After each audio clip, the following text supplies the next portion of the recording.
회장님, 지금 당장 나오지 않으면 이 동네 사람들한테 다 알려버립니다. 회장님이 누구였는지, 뭘 했던 사람인지 전부 다요. 그 목소리가 제 휴대폰 너머로 흘러들어왔을 때 저는 숨이 멎는 줄 알았습니다. 손이 떨렸습니다. 아니, 떨린다는 표현도 부족했습니다. 65년 인생을 살아오면서 제가 이렇게 무릎이 꺾이는 느낌을 받아본 적이 몇 번이나 있었을까요? 창밖으로는 봄비가 조용히 내리고 있었고, 제가 20년 넘게 일군 복지관 유리창에는 빗방울이 조르르 흘러내리고 있었습니다. 그 빗방울 하나하나가 마치 제 과거에서 흘러내리는 것처럼 보였습니다. 이런 상황이 벌어진 데에는 아주 충격적인 이유가 있었습니다. 여러분의 응원이 제겐 정말 큰 힘이 됩니다. 구독과 좋아요 부탁드려요. 제 이름은 강무철입니다. 경상남도 진해시 외곽, 바닷가 언덕배기 위에 낡은 슬레이트 지붕을 얹고 살던 집에서 태어났습니다.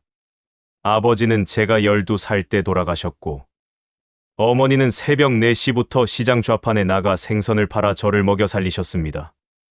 학교에서 저는 항상 뒷자리에 앉는 아이였습니다. 선생님 눈에 띄지 않도록, 누군가의 관심을 받지 않도록 조용히 구석에 웅크려 있는 아이. 그런데 그 조용함이 오래가지 않았습니다. 15살 되던 해 겨울이었습니다. 시장 골목에서 어머니가 폭력배들에게 좌판을 뒤엎이는 걸 목격했습니다. 어머니가 보호비를 내지 못했다는 이유였습니다. 얼어붙은 아스팔트 위에 생선과 얼음이 흩어지고, 어머니는 무릎을 꿇은 채 죄송합니다. 한 달만요. 한 달만 봐주이소라고 빌고 계셨습니다. 저는 그 자리에서 달려들었습니다. 15짜리 깡마른 소년이 25 넘은 어른 남자 3명한테 덤볐으니 결과는 뻔했지요. 저는 그날 코뼈가 부러지고 앞니 2개가 나갔습니다. 그런데 이상하게도 맞으면서도 무섭지 않았습니다. 오히려 뭔가 타오르는 게 있었습니다. 분노라고도 할 수 없고 각오라고도 할 수 없는 무언가였습니다. 지금 와서 돌이켜보면 그게 제 인생을 바꾼 불씨였습니다. 좋은 방향이 아니라 나쁜 방향으로요. 그 골목 폭력배들의 두목은 통영파 소속이었습니다. 저는 그 사건 이후로 그 조직의 수하들을 눈여겨보기 시작했습니다. 어떻게 움직이는지, 어디서 돈을 받는지, 누구를 두려워하는지. 어머니한테 손댄 놈들한테 복수하려면 제가 더 강해져야 한다고 생각했습니다. 아니, 더 정확히 말하자면 저는 그들이 되고 싶었습니다. 아무도 우습게 볼 수 없는 사람, 무릎 꿇지 않아도 되는 사람. 18살에 저는 조직에 들어갔습니다. 처음에는 심부름이었습니다. 도박판에 술 갖다 주고, 돈 전달하고, 말 안 듣는 가게 주인 앞에 서서 험한 얼굴 하는 것. 그게 다였습니다. 그런데 그 일이 점점 커졌습니다. 저는 겁이 없었고, 머리가 빨리 돌아갔습니다. 위험한 상황에서 도망치지 않았습니다. 그러다 보니 윗사람들 눈에 들었고, 22에 저는 이미 조직 안에서 이름이 알려진 사람이 됐습니다. 강철, 무철이라고 불렸습니다. 주먹이 강해서가 아니었습니다. 한 번 결심하면 절대 물러서지 않는다는 소문이 났기 때문이었습니다. 도구가 뭐든, 상대가 누구든 시켜진 일은 끝을 봤습니다. 지금 이 나이에 그 시절을 떠올리면 온몸에 소름이 돋습니다. 부끄럽고 무섭고 무엇보다 너무 아깝습니다. 그 시절에 저는 분명히 살아있었는데 어딘가 이미 죽어있는 사람이었으니까요. 어머니는 제가 뭘 하는지 아셨을 겁니다. 어느 날 새벽, 어머니가 제 방문 앞에 서 계셨습니다. 방에 들어오시지는 않으셨습니다. 그냥 문 앞에 오래 서 계시다가 돌아가셨습니다. 그날 이후로 어머니는 제 눈을 똑바로 보지 않으셨습니다. 밥을 차려주시면서도, 반찬 그릇을 밀어주시면서도 시선이 항상 다른 데 있었습니다. 저는 그게 어머니의 폭이라고 생각했습니다. 그런데 세월이 지나고 나서야 알았습니다. 그건 포기가 아니었습니다. 그건 어머니가 할 수 있는 가장 긴 기도였습니다. 아들을 똑바로 볼 수 없을 만큼 속이 무너지면서도 그래도 밥은 챙겨주고 싶었던 그 마음이었습니다. 저는 그 마음을 한참 동안 몰랐습니다. 조직 안에서의 생활은 화려해 보였지만 실제로는 항상 칼날 위를 걷는 것과 같았습니다. 누가 배신할지, 누가 먼저 치고 들어올지, 어제의 형제가 오늘의 적이 될지. 그 긴장감 속에서 25, 30, 35을 보냈습니다. 그 사이에 저는 여러 번 경찰에 잡혔다가 풀려났고 칼에 찔려 병원 신세를 진 적도 3번이나 됩니다. 오른쪽 옆구리, 왼쪽 허벅지, 그리고 왼손 손바닥. 지금도 그 흉터들이 선명하게 남아 있습니다. 날씨가 흐리거나 비가 오는 날이면 그 자리가 시큰거립니다. 몸이 기억하는 겁니다. 제가 잊으려 해도 몸은 절대 잊지 않습니다. 제 인생의 전환점은 39살에 찾아왔습니다. 당시 저는 부산 일대에서 꽤 큰 자리를 차지하고 있었습니다. 조직의 2인자였고 사업체 몇 개를 명의로 갖고 있었으며 아랫사람이 수십 명에 달했습니다. 겉으로 보면 성공한 것처럼 보였을 수도 있습니다. 하지만 그 시절 제 눈에는 항상 피로함이 가득했다고 나중에 아내가 말해줬습니다. 아내 박순옥을 처음 만난 건 경남 창원의 한 작은 국밥집이었습니다. 조직 일로 바쁜 하루를 보내고 지쳐서 들어간 식당이었는데 그 집 주인이 순옥의 어머니였고 순옥은 그날 마침 어머니 일을 돕고 있었습니다. 저는 국밥 한 그릇을 먹으면서 그 여자를 봤습니다. 특별히 예쁜 건 아니었습니다. 그런데 웃는 얼굴이 손님한테 국밥 내밀면서 맛있게 드세요 하던 그 목소리가 이상하게 오래 남았습니다. 제가 살아오면서 누군가한테 진심으로 그런 말을 들어본 적이 없었던 것 같았습니다. 3번을 더 찾아갔습니다. 국밥을 먹으러가 아니라 그 목소리를 듣기 위해서였습니다. 그리고 5번째 갔을 때 순옥이 먼저 물었습니다. 손님은 뭘 하시는 분이에요? 눈이 항상 너무 피곤해 보여요. 저는 그 말에 할 말을 잃었습니다. 아무도 그런 말을 해준 적이 없었거든요. 무섭다고, 강하다고, 믿음직하다고 한 사람들은 많았습니다. 그런데 피곤해 보인다고, 그 눈이 걱정된다고 말해준 사람은 처음이었습니다. 저는 그날 처음으로 제 눈이 피곤하다는 걸 알았습니다. 아니, 피곤한 게 아니라 지쳤다는 걸. 순옥과 결혼하면서 저는 조직과 거리를 두기 시작했습니다. 물론 그게 쉬운 일이 아니었습니다. 오래 몸담은 조직에서 발을 빼려면 대가가 따릅니다. 돈을 내야 할 때도 있고, 사람을 잃을 때도 있고, 목숨이 위험해질 때도 있습니다. 저는 그 과정에서 꽤 많은 것을 잃었습니다. 명의로 갖고 있던 사업체들도 정리됐고, 오래된 형제라고 믿었던 사람들도 등을 돌렸습니다. 그래도 버텼습니다. 순옥이 있었기 때문입니다. 42에 저는 완전히 손을 씻었습니다. 아무것도 없는 상태에서 다시 시작이었습니다. 가진 거라고는 순옥과 전세금 500만 원짜리 반지하 방 하나였습니다. 그 방에서 순옥은 첫 아이를 낳았고 저는 인력사무소에서 일을 구해 막노동판에 나가기 시작했습니다. 처음에는 사람들이 저를 알아보기도 했습니다. 수군거리는 소리가 들렸습니다.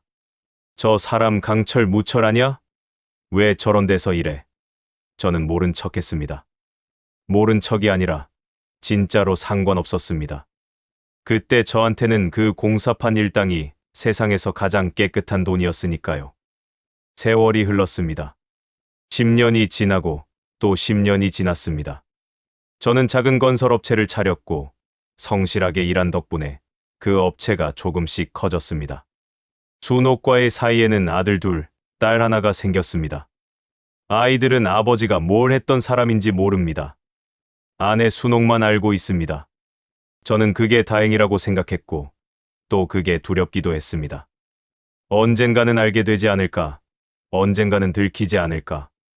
그 불안이 제 가슴 한켠에 항상 숫덩이처럼 박혀 있었습니다. 60이 됐을 때 저는 사업을 정리하고 지역 복지관 사업에 뛰어들었습니다. 정확히는 복지관을 직접 건립했습니다. 땅은 순옥의 고향 마을인 경남 함안의 외곽에 있었고 저는 그 땅의 어르신들을 위한 복지관을 짓겠다고 결심했습니다. 주변에서는 이해했습니다. 돈이 많이 드는 일인데 왜 하느냐고. 저는 그냥 웃었습니다. 설명할 수가 없었습니다. 어머니 생각이 났다는 것도, 시장 골목에서 무릎 꿇었던 어머니 모습이 아직도 지워지지 않는다는 것도 그냥 해야 할 것 같았습니다. 이제라도. 복지관이 문을 열던 날, 저는 혼자 건물 옥상에 올라가 한참을 있었습니다. 아래로 마을이 보였습니다. 논밭이 펼쳐져 있고 봄이어서 유채꽃이 노랗게 피어 있었습니다. 바람이 불었고 저는 눈물이 났습니다. 부끄러워서 운 건지 다행스러워서 운 건지 아직도 모릅니다. 그냥 눈물이 멈추질 않았습니다. 그리고 그날 이후로 저는 이 마을에서 강 회장님이 됐습니다. 지역 노인 일자리를 만들고 저소득층 가정, 아이들 장학금을 지원하고 마을 행사가 있으면 앞장서서 나섰습니다. 사람들은 저를 믿었습니다. 좋은 사람이라고 했습니다. 고마운 분이라고 했습니다. 그 말을 들을 때마다 저는 속으로 조마조마했습니다. 이 사람들이 알게 되면 어떡하지? 내 손에 묻어있던 것들을 알게 되면. 그리고 그날이 왔습니다. 5년 전 조직에서 함께 일했던 인물, 저보다 10살 아래인 남자, 박창수라는 자가 나타났습니다. 창수는 제가 조직을 나올 때 가장 크게 배신감을 느꼈다고 했습니다. 자기는 아직도 그 세계에서 허덕이는데 저만 번듯하게 지역 유지 행세를 하고 있다는 게 눈꼴이 시다는 것이었습니다. 처음에는 돈을 요구했습니다. 조용히 줬습니다. 2번, 3번. 그러다 요구가 커졌습니다. 이제는 복지관 운영권의 절반을 달라고 했습니다. 아니면 제 과거를 마을 전체에 알리겠다고. 회장님, 지금 당장 나오지 않으면 이 동네 사람들한테 다 알려버립니다. 회장님이 누구였는지, 뭘 했던 사람인지 전부 다요. 그 목소리가 다시 귓속을 울렸습니다. 저는 창밖을 바라봤습니다. 복지관 마당에는 오늘도 어르신 15분이 오셔서 체조를 하고 계셨습니다. 팔을 들고 무릎을 구부리고 서로 눈을 맞추며 웃으셨습니다. 그 모습을 보면서 저는 생각했습니다. 저 분들한테 내가 뭐라고 해야 하나. 저한테 절을 하시는 어르신들이 계십니다. 진심으로 감사하다고, 덕분에 살맛이 난다고 하시는 분들이 계십니다. 그 분들한테 제가 어떤 사람이었는지 알려지는 순간 모든 게 무너집니다. 제가 쌓은 것이 아니라 그분들이 믿어온 것이 무너지는 겁니다. 그게 가장 두려웠습니다. 순옥한테는 아직 전화하지 못했습니다. 아들들은 모릅니다. 딸은 지금 서울에서 임신 중입니다. 첫 손주가 곧 태어납니다. 저는 그 휴대폰을 손에 쥔 채로 한참을 서 있었습니다. 창밖의 봄비는 멈추지 않았고 마당에서 어르신들의 웃음소리가 들려왔고 제 손은 여전히 떨리고 있었습니다. 그 손에는 아직도 아무도 모르는 과거가 붙어 있었습니다. 여보, 오늘 저녁에 들어와요. 복지관 어르신들이 회장님 보고 싶다고 하시던데. 순옥의 목소리는 언제나 그랬습니다. 걱정도 의심도 없이 그냥 맑고 따뜻하게 흘러들어오는 목소리. 저는 그 목소리를 들으면서 입술을 꽉 깨물었습니다. 대답이 나오질 않았습니다. 목구멍이 막혀버린 것 같았습니다. 여보, 왜 말이 없어요? 들어갈게. 조금 늦을 수도 있어. 짧게 끊었습니다. 더 길게 통화했다가는 목소리가 흔들릴 것 같았습니다. 순옥은 제 목소리 하나만 듣고도 제 상태를 알아채는 사람입니다. 25년을 같이 살았으니 그게 당연한 일이지요. 그래서 더 두려웠습니다.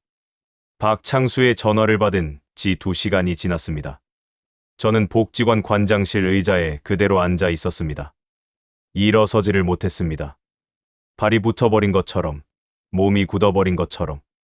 책상 위에는 오늘 결제해야 할 서류들이 쌓여 있었고 어르신 프로그램 일정표가 벽에 붙어 있었으며 지난달에 복지관을 다녀가신 군수님과 함께 찍은 사진이 액자 속에 걸려 있었습니다. 그 사진 속에서 저는 웃고 있었습니다. 환하게. 그 웃음이 낯설어 보였습니다. 아니, 낯선 게 아니라 무서워 보였습니다. 복지관 복도에서 발소리가 들렸습니다. 똑똑, 노크 소리와 함께 문이 열렸고 복지관 사무장인 이정분 씨가 얼굴을 내밀었습니다. 이정분 씨는 올해 62살로 저보다 3살 아래입니다. 이 마을에서 나고 자란 사람이고 복지관이 생기기 전부터 마을 노인회에서 봉사활동을 해온 분입니다. 제가 복지관을 열면서 가장 먼저 채용한 직원이기도 합니다. 성격이 시원시원해서 말이 직접적이고 웃음이 해픈 대신 화도 빠릅니다. 마을 어르신들이 가장 따르는 직원이기도 하지요. 회장님, 오늘 얼굴이 왜 그래요? 어디 아프세요? 아니, 괜찮아요. 좀 피곤해서. 피곤하긴요. 밥은 드셨어요? 오늘 점심에 보이질 않더라고요. 정분 씨는 눈치가 빠른 사람입니다. 그냥 지나가는 말로 하는 게 아니라는 걸 저도 압니다. 저는 억지로 웃었습니다. 이따 먹을게요. 오늘 어르신들 많이 오셨어요? 네. 오늘 16분 오셨는데. 박 할머니가 또 김치 담아 오셨어요. 회장님 갖다 드리라고. 올해만 벌써 3번째예요. 김치 가져오시는 게. 저는 그 말에 가슴이 조여들었습니다. 박 할머니는 올해 83살이신 분입니다. 남편을 20년 전에 여의고 아들은 외지에 나가 있어서 거의 혼자 사시는 분이지요. 복지관이 생기기 전에는 일주일씩 아무하고도 말을 섞지 못하는 날도 있었다고 하셨습니다. 복지관에 처음 오시던 날, 그 할머니는 문 앞에서 한참을 서 계셨다고 했습니다. 들어와도 되냐고 물어볼 사람도 없어서 그냥 문 앞에 서 있었다고. 그 이야기를 정분 씨한테 전해 들었을 때 저는 가슴이 먹먹해서 한동안 아무 말도 못했습니다. 그 할머니가 김치를 담아 오십니다. 저한테. 만약 그 할머니가 제 과거를 알게 된다면 어떤 표정을 지으실까요? 저는 그날 저녁 일찍 복지관을 나섰습니다. 차를 몰고 한참을 달렸습니다. 목적지 없이 그냥 달렸습니다. 함안 외곽 도로를 벗어나 창원 방향으로 접어들었다가 다시 남해 방향으로 방향을 틀었습니다. 차 안에 혼자 있어야 했습니다. 누구의 눈도 없는 곳에서 생각을 정리해야 했습니다. 박창수. 그 이름을 속으로 되뇌었습니다. 창수는 제가 조직에 있을 때 가장 아꼈던 후배 중 하나였습니다. 18배 조직에 들어온 녀석이었는데 처음 봤을 때 눈빛이 저를 닮았습니다. 두려움이 없는 눈이 아니라 두려움을 숨기는 법을 이미 익힌 눈. 집이 어렵고 갈 데가 없고 세상이 자기를 밀어냈다는 걸 온몸으로 증명하고 있는 그 눈. 저는 그 눈을 보고 제 18이 떠올랐습니다. 그래서 제가 직접 데리고 다녔습니다. 가르쳤습니다. 좋지 않은 것들을 가르쳤습니다. 어떻게 하면 사람을 압박할 수 있는지, 어떻게 하면 겁을 줄 수 있는지, 어떻게 하면 조직 안에서 살아남을 수 있는지. 지금 생각하면 그 아이 인생을 망가뜨린 게 저이기도 합니다. 그 죄책감을 저는 모른 척 해왔습니다. 제가 손 씻고 나올 때 창수도 같이 데리고 나왔으면 어땠을까? 그 생각을 오래 했었는데 세월이 지나면서 점점 흐려졌습니다. 그런데 그 창수가 나타났습니다. 차를 갓길에 세웠습니다. 바다가 보이는 도로 끝이었습니다. 창문을 내리니 바닷바람이 훅 들어왔습니다. 짭조름하고 차가운 바람. 저는 눈을 감았습니다. 과거가 흘러왔습니다. 35이던 어느 가을, 부산 남포동 뒷골목에서 있었던 일이 먼저 떠올랐습니다.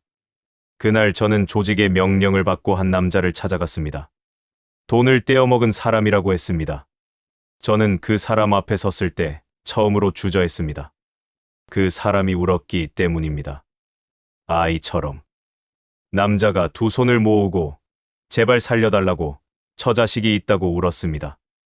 저는 그날 지시받은 것의 절반만 했습니다. 나머지는 못했습니다. 그리고 돌아와서 조직 선배한테 욕을 먹었습니다. 왜 일을 끝까지 안 했냐고. 저는 그날 이후로 그 남자가 어떻게 됐는지 알아본 적이 없습니다. 알고 싶지 않았습니다. 알면 더 무거워질 것 같아서. 그 무게를 지고 살아갈 자신이 없어서. 지금도 그 남자의 얼굴을 기억합니다. 눈물이 가득한 얼굴. 두 손을 모은 손마디. 그 장면은 27년이 지난 지금도 선명합니다.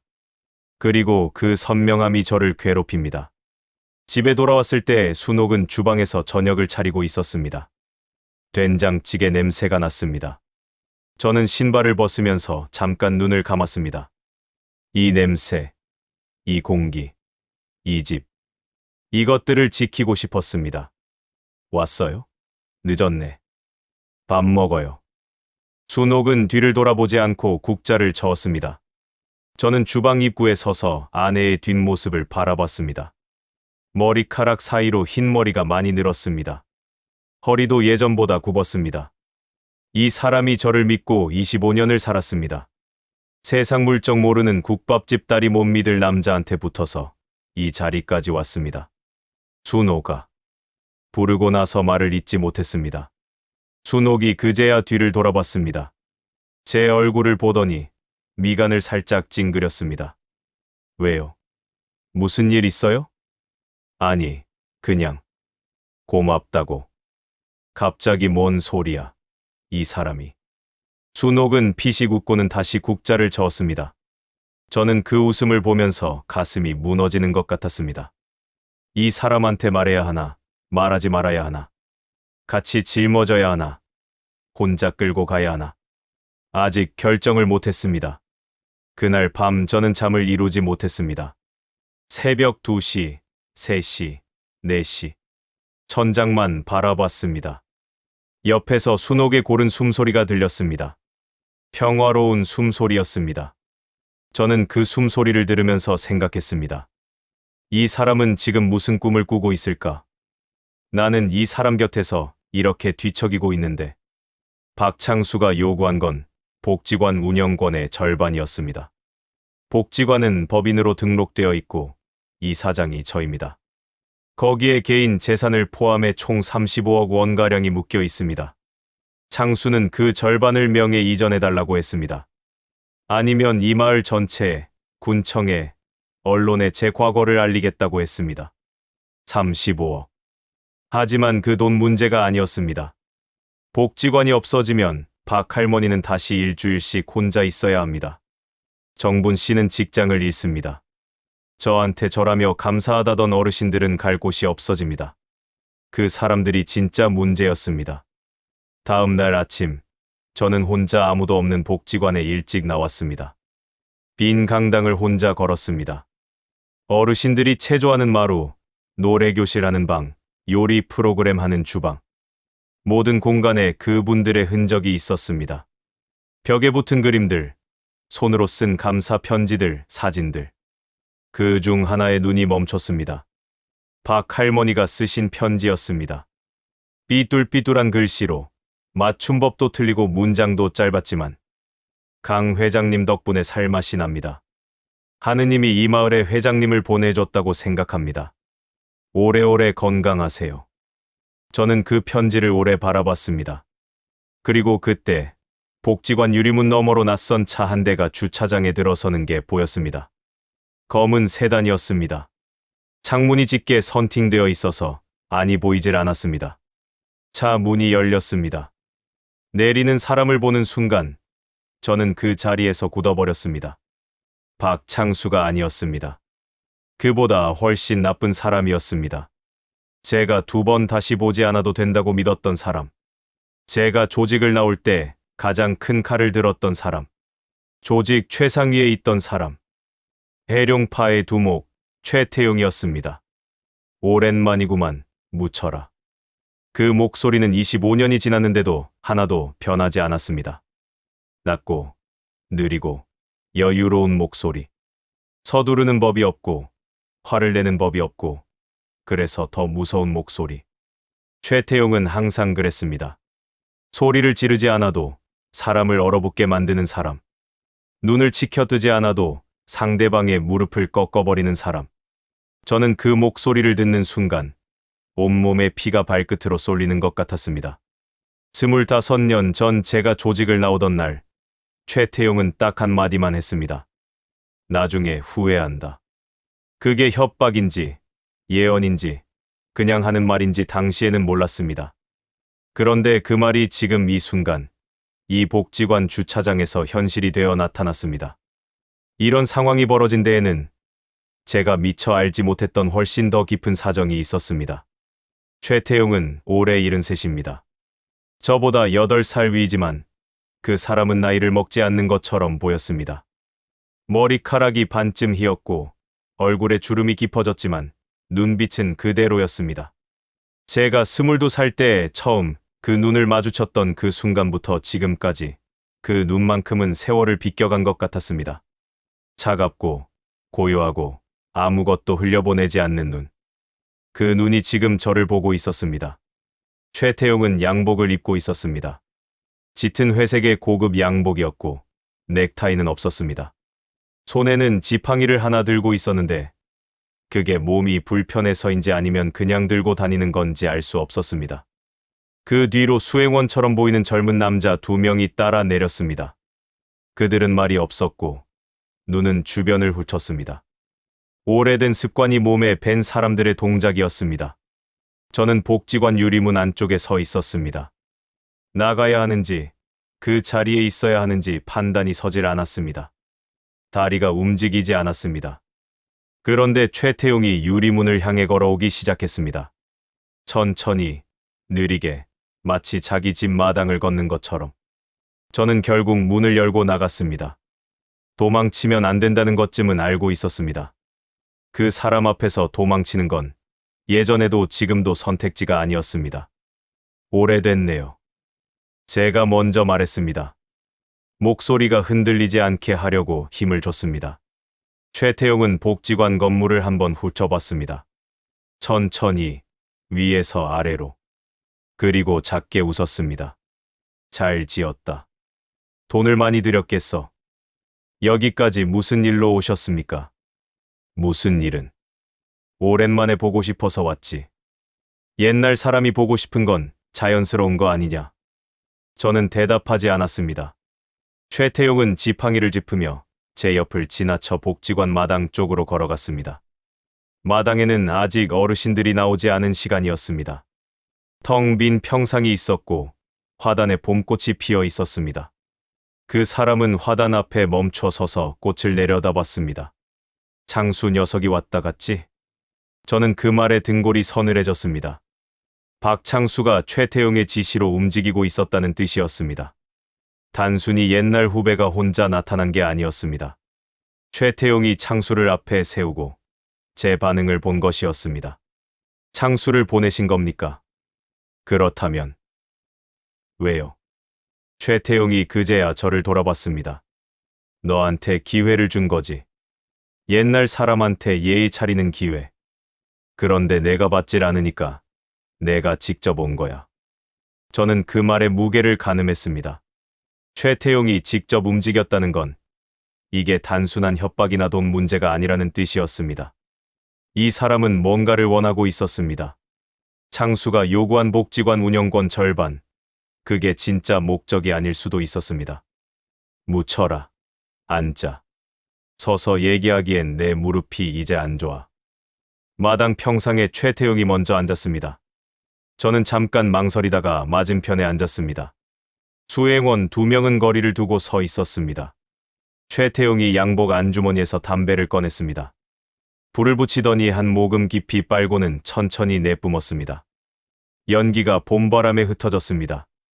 이 동네 땅 말이다. 네. 하만 이 일대. 여기 개발 계획이 잡혔어. 산업단지. 그게 들어온다. 저는 순간 멍해졌습니다. 복지관이 딱 그 한가운데 걸려 있어. 내가 가진 땅이. 군청이 아직 공식 발표 안 했지만 이미 알 건 다 안다. 보상가로 따지면 여기 시세가 3배는 뛰어. 적어도. 그제야 그림이 보였습니다. 박창수를 앞세운 건 시작이었습니다. 제 과거를 빌미로 저를 압박해서 땅을 포함한 복지관 운영권을 내놓게 만들려는 것이었습니다. 개발이 들어오면 이 땅은 엄청난 가치를 갖게 됩니다. 최태용은 그걸 노리고 있었습니다. 저는 입술을 꾹 다물었습니다. 태용 씨, 나는 이 땅을 팔 생각이 없습니다. 팔라는 게 아니야. 사업을 같이 하자는 거지. 같은 말입니다. 최태용은 담배를 평상 옆에 비벼 껐습니다. 그리고 저를 똑바로 봤습니다. 묻혀라. 나는 너한테 잘해줬어. 기억하지? 내가 18에 들어왔을 때 밥도 먹였고 재웠고 가르쳤어. 내 어머니 돌아가셨을 때 내가 직접 조문도 갔잖아. 그 말이 아팠습니다. 맞는 말이었으니까요. 최태용은 저한테 잘해줬습니다. 그래서 더 오래 묶여 있었던 것도 있습니다. 은혜와 두려움이 뒤섞인 관계. 조직이 사람을 잡아두는 가장 교묘한 방식이 그것이었습니다. 그랬지요. 기억합니다. 그러면 이게 그렇게 어려운 일이냐? 옛날 사람 얼굴 봐서 한 번만 도와줘. 도움이 아닙니다. 그 사람들 다 내보내고 이 땅 개발에 쓰라는 거잖습니까? 최태용의 눈빛이 처음으로 변했습니다. 아주 미세하게. 그런데 저는 그 변화를 알아챘습니다. 25년 전에도 그 눈빛 변화를 읽을 줄 알았으니까요. 어르신들 갈 데는 만들어주지. 내가 다른 데 지어줄게. 더 좋은 데로. 그분들한테는 여기가 집입니다. 집. 최태용이 낮게 웃었습니다. 집은 자기 돈 내고 사는 데가 집이지. 남이 지어준 건 집이 아니야. 묻혀라.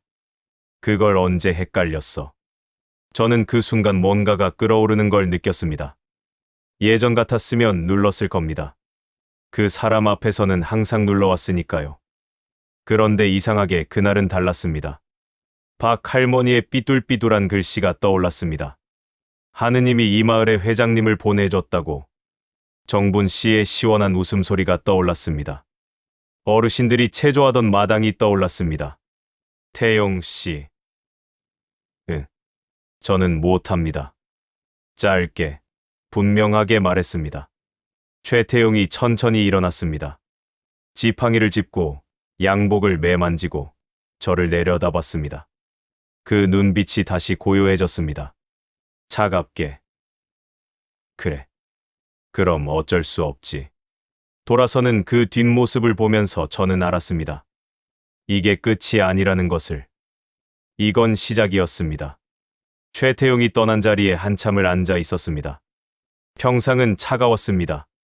화단에 핀 꽃들은 아무 일도 없었다는 듯 바람에 흔들렸습니다. 저는 그 꽃들을 바라보면서 어머니를 생각했습니다. 어머니는 꽃을 좋아하셨습니다. 살림이 넉넉하지 않아도 마당 한켠에 항상 작은 화단을 가꾸셨습니다. 봉숭아, 채송화, 맨드라미. 그 꽃들은 비싸지 않았습니다. 씨앗을 뿌리면 알아서 자라는 꽃들이었습니다. 어머니는 그 꽃들에 매일 아침 물을 주셨습니다. 새벽에 시장 나가시기 전에 잠깐 쪼그려 앉아서 물 한 바가지씩. 저는 어렸을 때 그게 이해가 안 됐습니다. 이렇게 힘들게 사는데 꽃이 무슨 소용이냐고. 먹지도 못하는 걸 왜 가꾸냐고. 한 번은 그렇게 말했다가 어머니한테 등짝을 맞았습니다. 그리고 어머니가 말씀하셨습니다.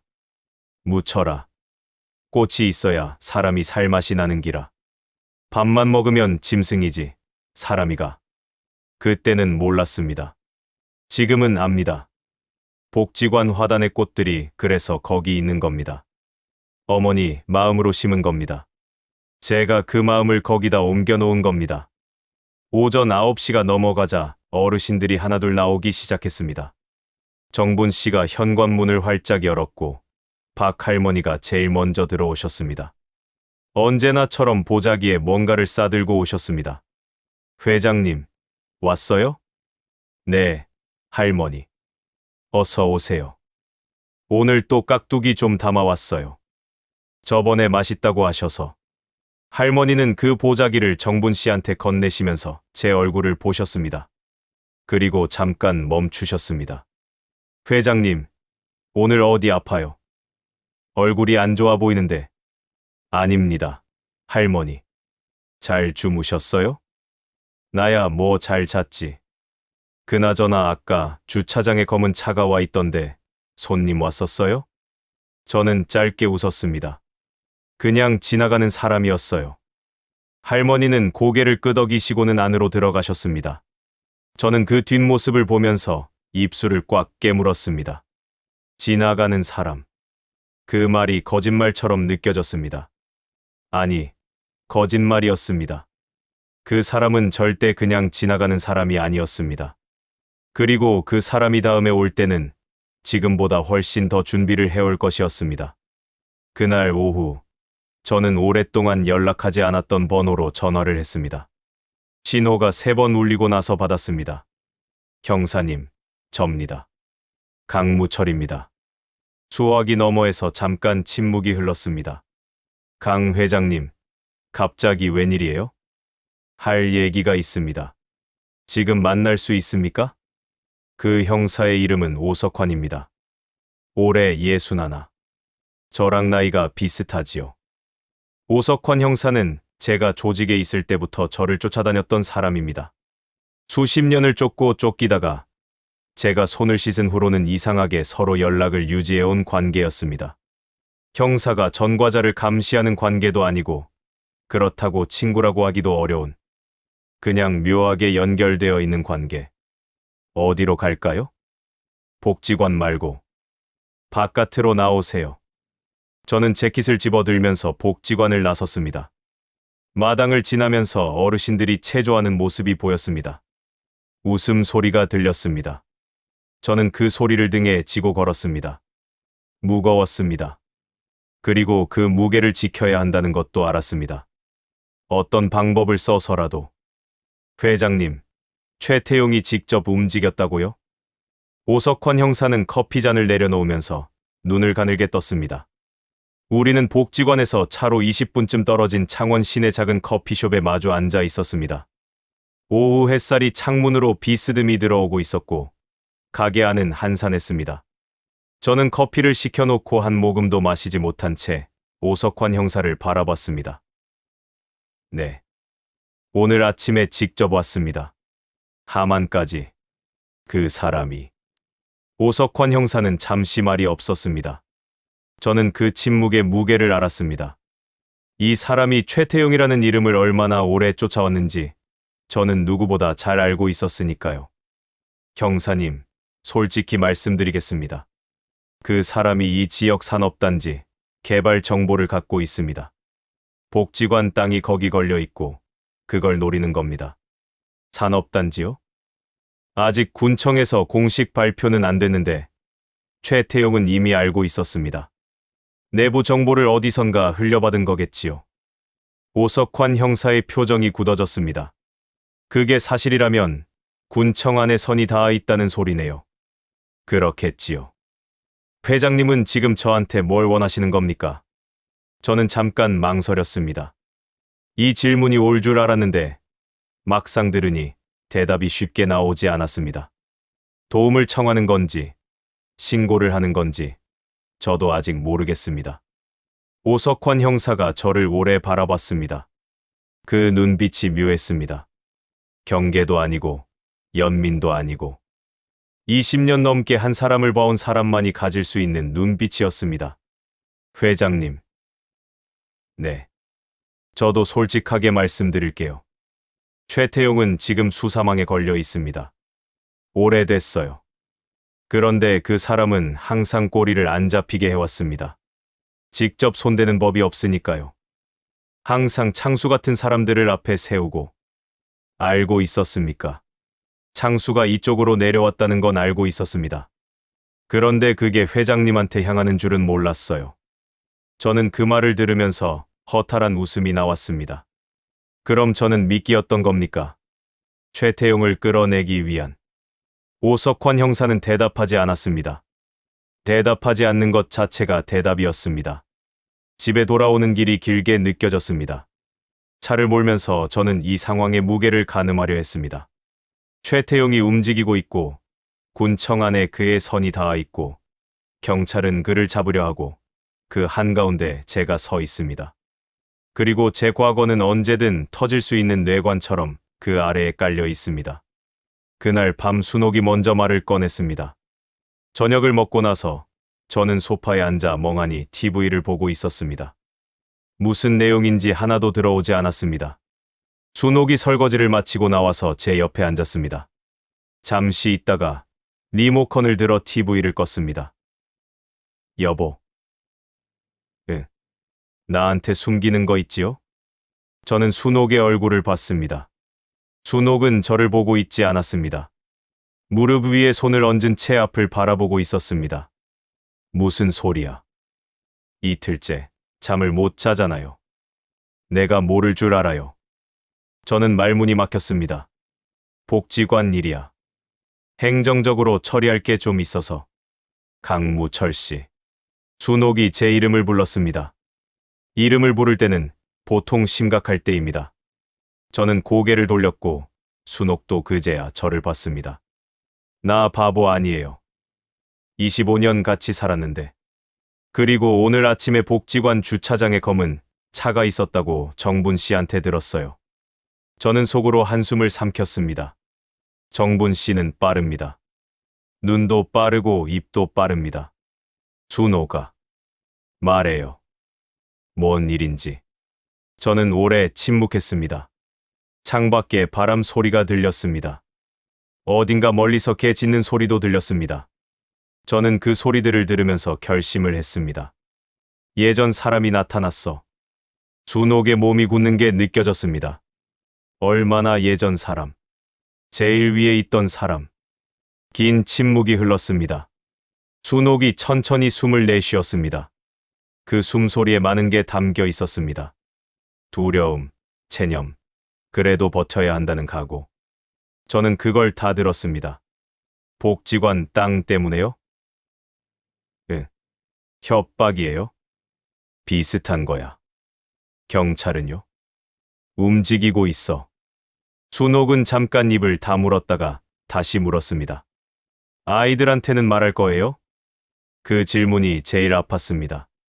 아직은 안 돼. 언제까지 아직이에요? 저는 대답하지 못했습니다. 준옥도 더 묻지 않았습니다. 우리는 한참 그렇게 앉아 있었습니다. 말이 없었지만 그 침묵이 부부가 나눌 수 있는 가장 깊은 대화 같았습니다. 사흘이 지났습니다. 그 사흘 동안 겉으로는 아무 일도 없었습니다. 복지관은 평소처럼 돌아갔고 어르신들이 오셨고 정분 씨가 부지런히 움직였고 저는 웃는 얼굴로 인사를 했습니다. 그런데 속은 달랐습니다. 박창수에게서 연락이 없었습니다. 최태용도 나타나지 않았습니다. 그 고요함이 오히려 더 무서웠습니다. 폭풍 전 고요함이라는 걸 저는 알고 있었으니까요. 나흘째 되는 날 아침, 군청에서 전화가 왔습니다. 군수 비서실이었습니다. 강무철 이사장님께 긴급히 드릴 말씀이 있다며 오늘 오후에 시간이 되시냐고 했습니다. 군수가 직접 만나고 싶다고 했습니다. 저는 알겠다고 했습니다.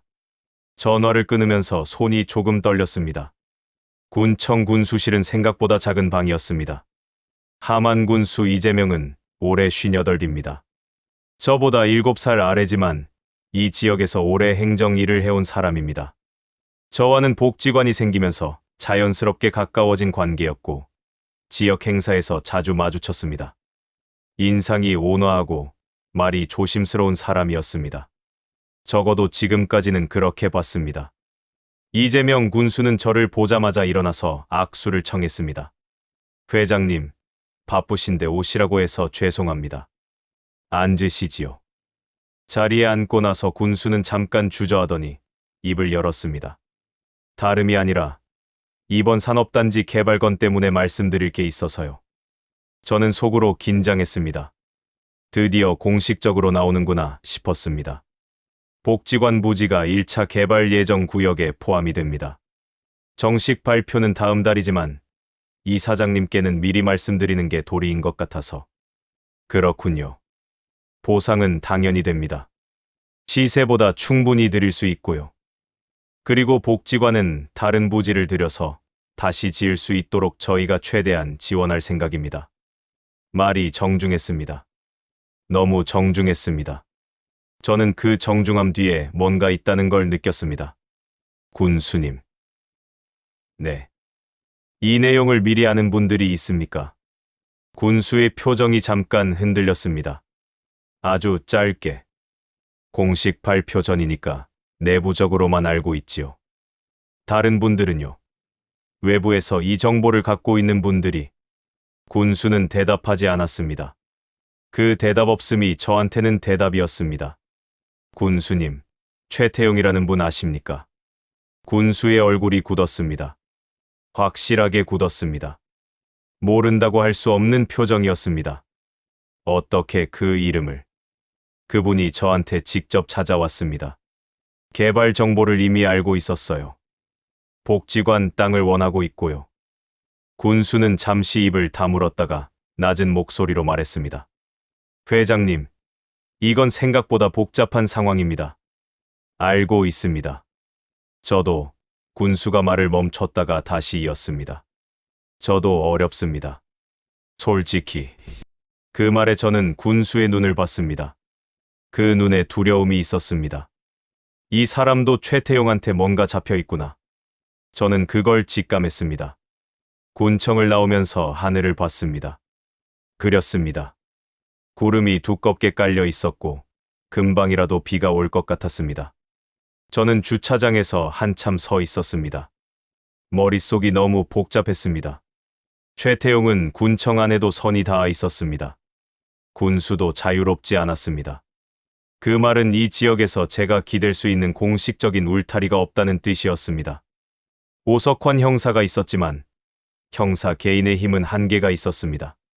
저는 차에 타면서 휴대폰을 꺼냈습니다. 연락처를 뒤적이다가 한 이름 앞에서 멈췄습니다. 강준혁. 첫째 아들입니다. 올해 36. 서울에서 변호사 일을 합니다.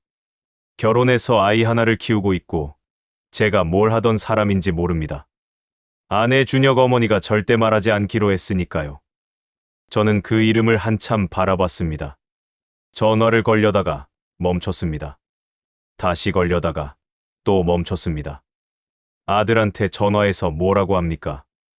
아버지가 예전에 조폭이었다고, 그래서 지금 위기에 처해 있다고, 도와달라고. 그 말이 입 밖으로 나오질 않았습니다. 그날 오후 늦게 복지관에 들렀습니다. 어르신들은 다 돌아가신 후였고 정분 씨 혼자 뒷정리를 하고 있었습니다. 저는 강당을 한번 둘러봤습니다.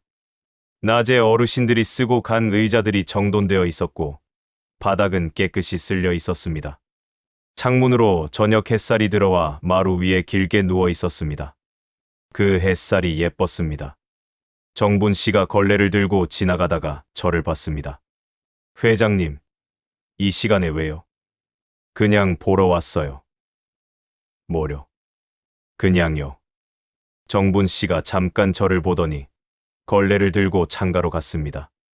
창문을 닦으면서 말했습니다. 오늘 박 할머니가 회장님 안 보이는 거 물어보셨어요. 뭐라고 하셨어요? 바쁘신 것 같다고 했지요. 그랬더니 할머니가 회장님이 요새 걱정이 있는 것 같다고 자기가 기도할 거라고 하시더라고요. 저는 아무 말도 못했습니다.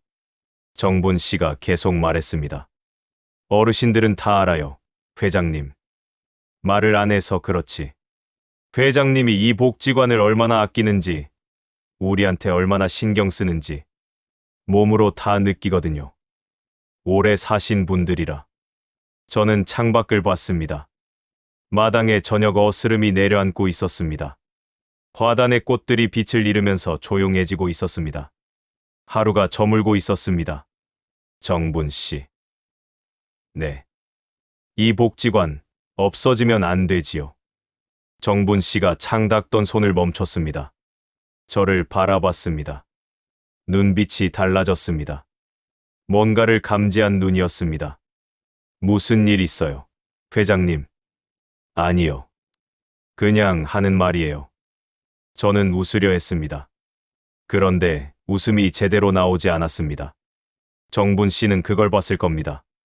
그래도 더 묻지 않았습니다. 다시 창문을 닫기 시작했습니다. 그 손길이 고마웠습니다. 말 대신 그냥 자기 할 일을 하는 것. 그게 어떤 위로보다 더 따뜻할 때가 있습니다. 그날 밤 11시가 넘어서 전화가 왔습니다. 모르는 번호였습니다. 저는 잠깐 망설이다가 받았습니다. 강 회장님이시죠? 여자 목소리였습니다. 젊은 목소리가 아니었습니다. 쉰 줄은 됐을 것 같은, 그러나 또렷하고 차분한 목소리. 그런데요. 누구십니까? 저는 최태용의 아내입니다. 저는 숨이 멎었습니다. 최태용의 아내. 그 존재를 저는 알고 있었습니다. 이름은 황정순. 최태용이 젊었을 때 결혼했고 그 뒤로 조직 일에는 일절 관여하지 않고 살았다는 여자. 저는 한 번도 직접 본 적이 없었습니다. 왜 전화를 주셨습니까? 남편 모르게 전화하는 겁니다. 회장님한테 드릴 말씀이 있어서요. 말씀하십시오. 수화기 너머에서 잠깐 숨을 고르는 소리가 들렸습니다. 그리고 황정순이 말했습니다. 회장님, 그 복지관 땅을 절대 내주시면 안 됩니다. 이유는 제가 직접 만나서 말씀드리겠습니다. 저한테는 회장님이 모르시는 게 있어요. 남편에 관한 것, 그리고 박창수에 관한 것. 저는 그 말을 들으면서 등에 소름이 돋았습니다. 언제 만날 수 있습니까? 내일 아침, 일찍요. 그리고 회장님, 아무한테도 말씀하시면 안 됩니다. 남편이 알면 저도, 회장님도 위험합니다. 전화가 끊겼습니다. 저는 한참 그 검은 화면을 바라봤습니다. 황정순이 왜 전화를 했을까? 최태용의 아내가 왜 남편 몰래 저한테 연락을 했을까?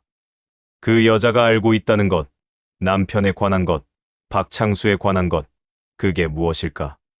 밤이 깊어갔습니다. 저는 그날도 잠을 이루지 못했습니다. 천장을 보면서 내일 아침을 기다렸습니다. 두렵고, 궁금하고, 그리고 이상하게 뭔가 실마리가 잡힐 것 같은 예감이 들었습니다. 옆에서 순옥의 숨소리가 들렸습니다. 저는 살며시 그 손을 잡았습니다. 순옥은 자면서도 제 손을 꼭 쥐었습니다. 잠결에도 이 사람은 저를 놓지 않았습니다. 그게 전부였습니다. 그것만으로 내일을 버틸 수 있었습니다. 회장님, 제 남편은 회장님이 생각하는 그런 사람이 아닙니다. 훨씬 더 나쁜 사람이에요. 황정수는 그 말을 아주 천천히 또박또박 말했습니다. 감정이 없는 목소리였습니다.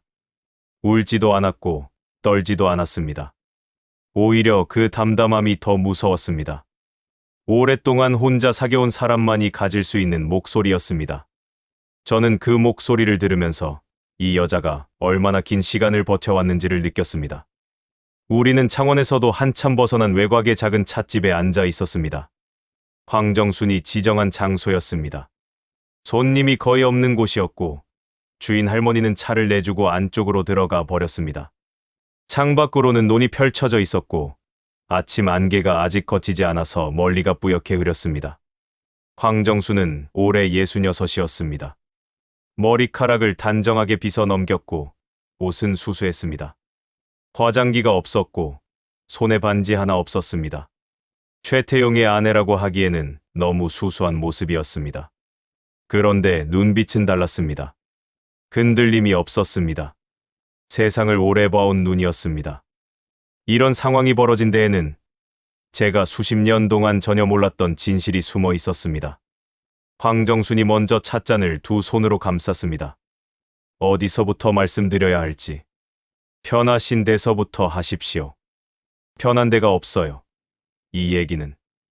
그 말에 저는 잠자코 기다렸습니다. 황정순이 창밖을 잠깐 봤다가 다시 저를 봤습니다. 회장님은 박창수가 왜 갑자기 나타났다고 생각하세요? 최태용 씨가 보낸 거 아닙니까?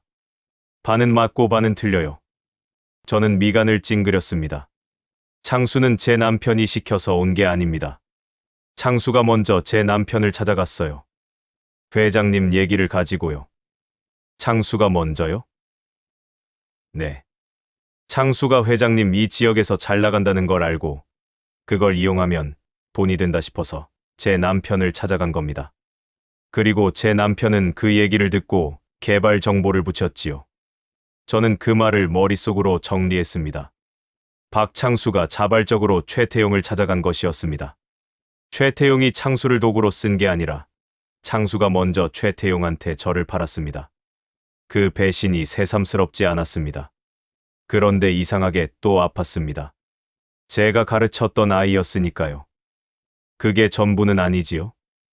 황정순이 고개를 끄덕였습니다. 창수는 지금 빚이 있어요. 큰 돈요. 도박으로 진 빚입니다. 그 빚을 진 데가 어딘지 아세요? 저는 대답하지 않았습니다. 제 남편 조직입니다. 순간 모든 게 연결됐습니다. 창수는 최태용 조직의 빚을 졌습니다. 빚을 갚을 방법을 찾다가 저를 떠올렸습니다. 저를 이용하면 빚도 갚고 추가로 뭔가를 얻을 수 있다고 계산한 겁니다. 그리고 그 제안을 최태용이 받아서 훨씬 더 큰 그림을 그렸습니다. 창수는 도구가 된 겁니다. 자기가 도구인 줄도 모르고. 창수는 이 사실을 압니까? 자기가 빚 때문에 이용당하고 있다는 건 알겠지요. 그런데 전부를 알지는 못해요. 제 남편이 창수한테 얼마나 큰 그림을 그리고 있는지는. 큰 그림이요. 황정순이 찻잔을 내려놓았습니다.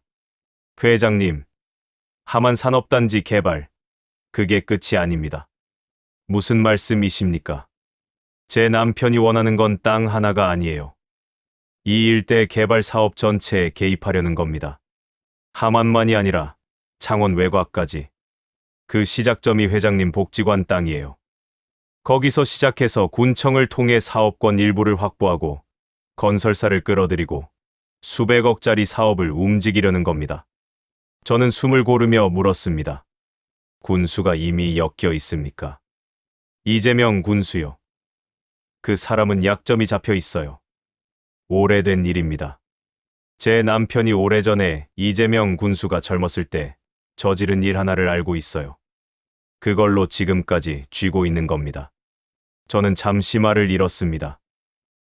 군수, 박창수, 최태용, 개발 사업. 이 모든 것이 한 줄로 꿰어지고 있었습니다. 그 한가운데 제가 서 있었습니다. 아니, 더 정확히는 제가 그 줄의 첫 번째 매듭이었습니다. 저를 흔들어야 나머지가 풀린다고 그들이 계산한 겁니다. 황 여사님. 네. 왜 저한테 이 말씀을 하십니까? 남편분 일인데. 황정수는 오래 침묵했습니다. 찻집 안이 조용했습니다. 바깥에서 바람이 지나가는 소리가 들렸습니다. 황정수는 창밖을 바라보면서 아주 천천히 말했습니다. 저한테 딸이 있어요.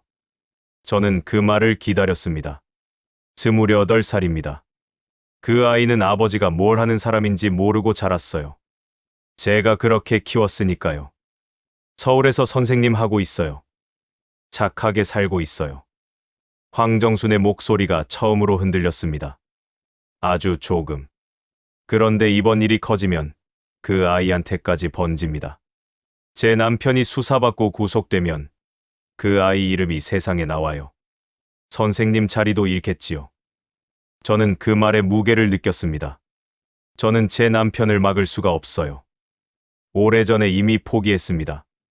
그런데 딸만큼은 지키고 싶어요. 그러려면 이번 일이 조용히 끝나야 해요. 제 남편이 선을 넘기 전에. 그래서 저한테 오신 겁니까? 회장님이 넘어지면 제 남편은 더 대담해집니다. 그 다음엔 걷잡을 수 없어요. 그러면 결국 딸한테까지 불이 번집니다. 회장님이 버텨야 합니다. 그래야 제 남편도 물러섭니다. 그 말을 들으면서 저는 복잡한 감정이 뒤섞였습니다. 이 여자가 저한테 하는 말이 딸을 위한 건지 아니면 진심으로 옳은 일을 하려는 건지 둘 다인지 알 수 없었습니다. 그런데 한 가지는 분명했습니다. 이 여자도 오랫동안 혼자 짊어져 온 게 있다는 것. 최태용의 아내로 살면서 그 이름의 무게를 혼자 감당해온 사람이라는 것. 저는 그게 남의 일이 아니었습니다.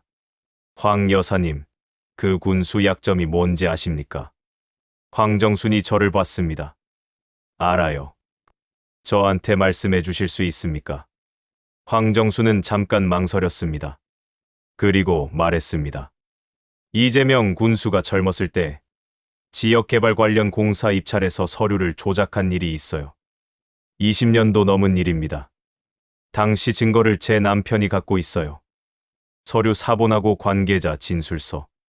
그걸 어떻게 확보했습니까? 당시 그 공사에 제 남편 조직이 연결되어 있었으니까요.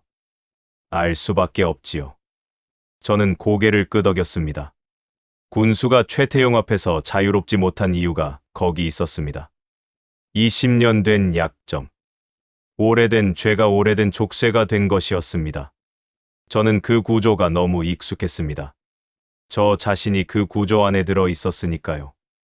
찻집을 나오면서 황정순이 제 팔을 잡았습니다. 회장님. 네. 저 오늘 여기 온 거 제 남편이 알면 안 됩니다. 아까도 말씀드렸지만. 알겠습니다. 그리고 한 가지 더.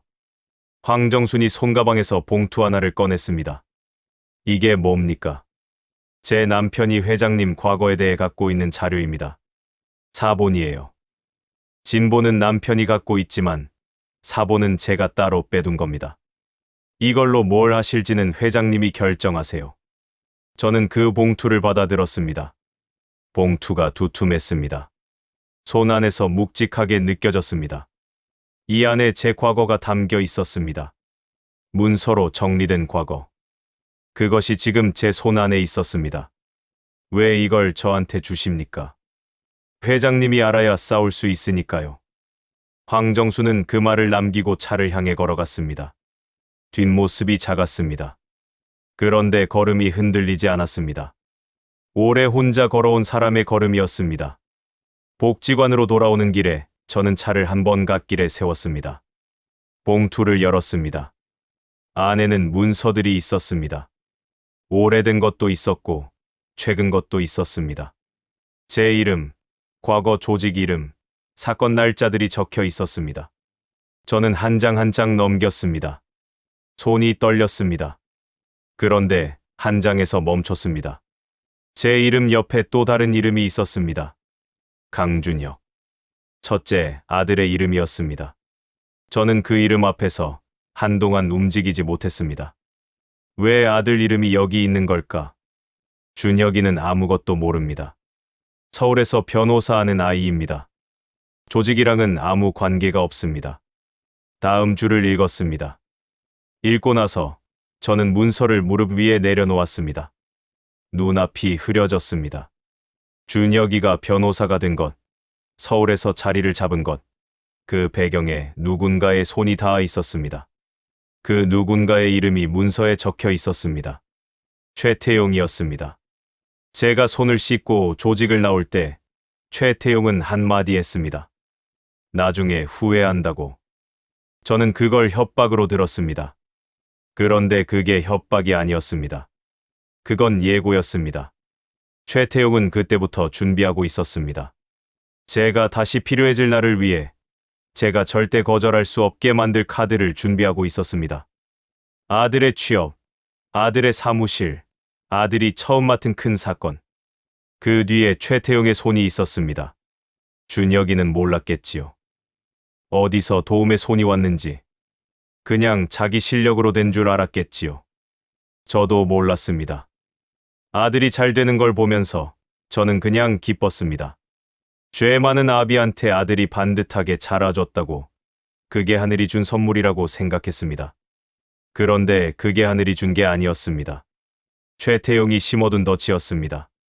복지관 주차장에 차를 세웠습니다. 한동안 내리지 못했습니다. 준혁이한테 전화해야 합니까? 말해야 합니까? 내 뒤에 그 사람 손이 닿아 있었다고. 그리고 그게 아버지 때문이었다고. 아버지가 어떤 사람이었는지. 말하면 준혁이는 어떻게 됩니까? 쌓아온 것들이 흔들립니다. 자기 실력으로 이룬 줄 알았던 것들이 와르르 무너집니다. 아버지를 어떻게 봐야 할지 모르게 됩니다. 말하지 않으면 저는 어떻게 됩니까? 최태용이 이 카드를 쓰는 날, 저는 아들 앞에서도 무너집니다. 제 입이 아니라 그 사람 입에서 나오는 말로 아들이 알게 됩니다.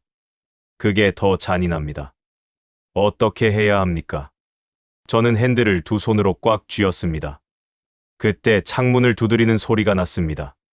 정분 씨였습니다. 복지관 앞에 서서 손짓을 했습니다. 빨리 들어오라는 표정이었습니다. 급한 일이 생긴 얼굴이었습니다. 저는 문서를 봉투에 넣고 차에서 내렸습니다. 무슨 일이에요? 회장님, 어르신 한 분이 쓰러지셨어요. 박 할머니요. 저는 그 말에 달렸습니다. 박 할머니는 강당 바닥에 쓰러져 계셨습니다. 이미 119를 불렀고 다른 어르신들이 주변에 둘러서 계셨습니다. 다들 얼굴이 하얗게 질려 있었습니다. 저는 할머니 옆에 무릎을 꿇었습니다. 할머니, 저 회장이에요. 눈 뜨세요. 할머니가 눈을 가늘게 뜨셨습니다. 초점이 흐렸습니다. 회장님, 괜찮아요. 구급차 왔어요. 금방 괜찮아지실 거예요. 나는 괜찮아요. 그냥 어지러웠어. 걱정하지 마요. 목소리가 가늘었습니다. 그런데 할머니는 제 손을 잡으려 하셨습니다. 저는 그 손을 잡았습니다. 작고 차가운 손이었습니다. 회장님. 네, 할머니. 이 복지관, 오래오래 있어야 해요. 알지요? 저는 그 말에 눈물이 날 것 같았습니다. 알아요, 할머니. 걱정하지 마세요. 내가 매일 기도해요. 회장님 건강하게 해달라고. 이 복지관 오래 있게 해달라고. 119 대원들이 들어왔습니다. 저는 자리를 비켜주면서도 할머니 손을 끝까지 놓지 않았습니다. 들것에 올려지는 순간에야 손이 떨어졌습니다. 할머니를 실은 구급차가 나가는 걸 보면서 저는 복지관 현관에 서 있었습니다. 뒤에서 어르신들이 조용히 있었습니다. 정분 씨가 옆에 왔습니다. 많이 놀라셨지요? 네. 회장님. 이 복지관 절대 없어지면 안 돼요. 정분 씨가 그 말을 했습니다. 아까 강당에서 했던 말과 같은 말이었습니다. 그런데 이번에는 달리 들렸습니다.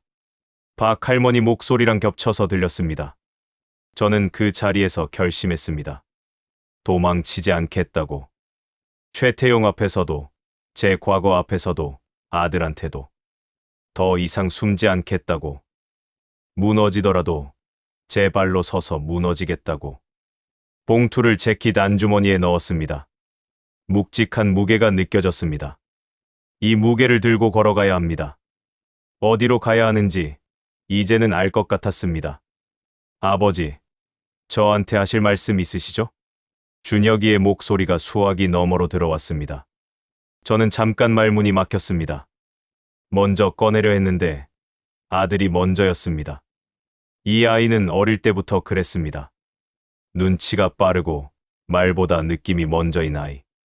제가 뭔가를 숨기면 가장 먼저 눈치채는 게 항상 준혁이었습니다. 왜 그렇게 생각해? 아버지가 전화를 2번이나 걸었다가 끊으셨어요. 모르는 줄 알았어요? 저는 눈을 감았습니다. 맞습니다. 어젯밤에 2번 전화를 걸었다가 끊었습니다.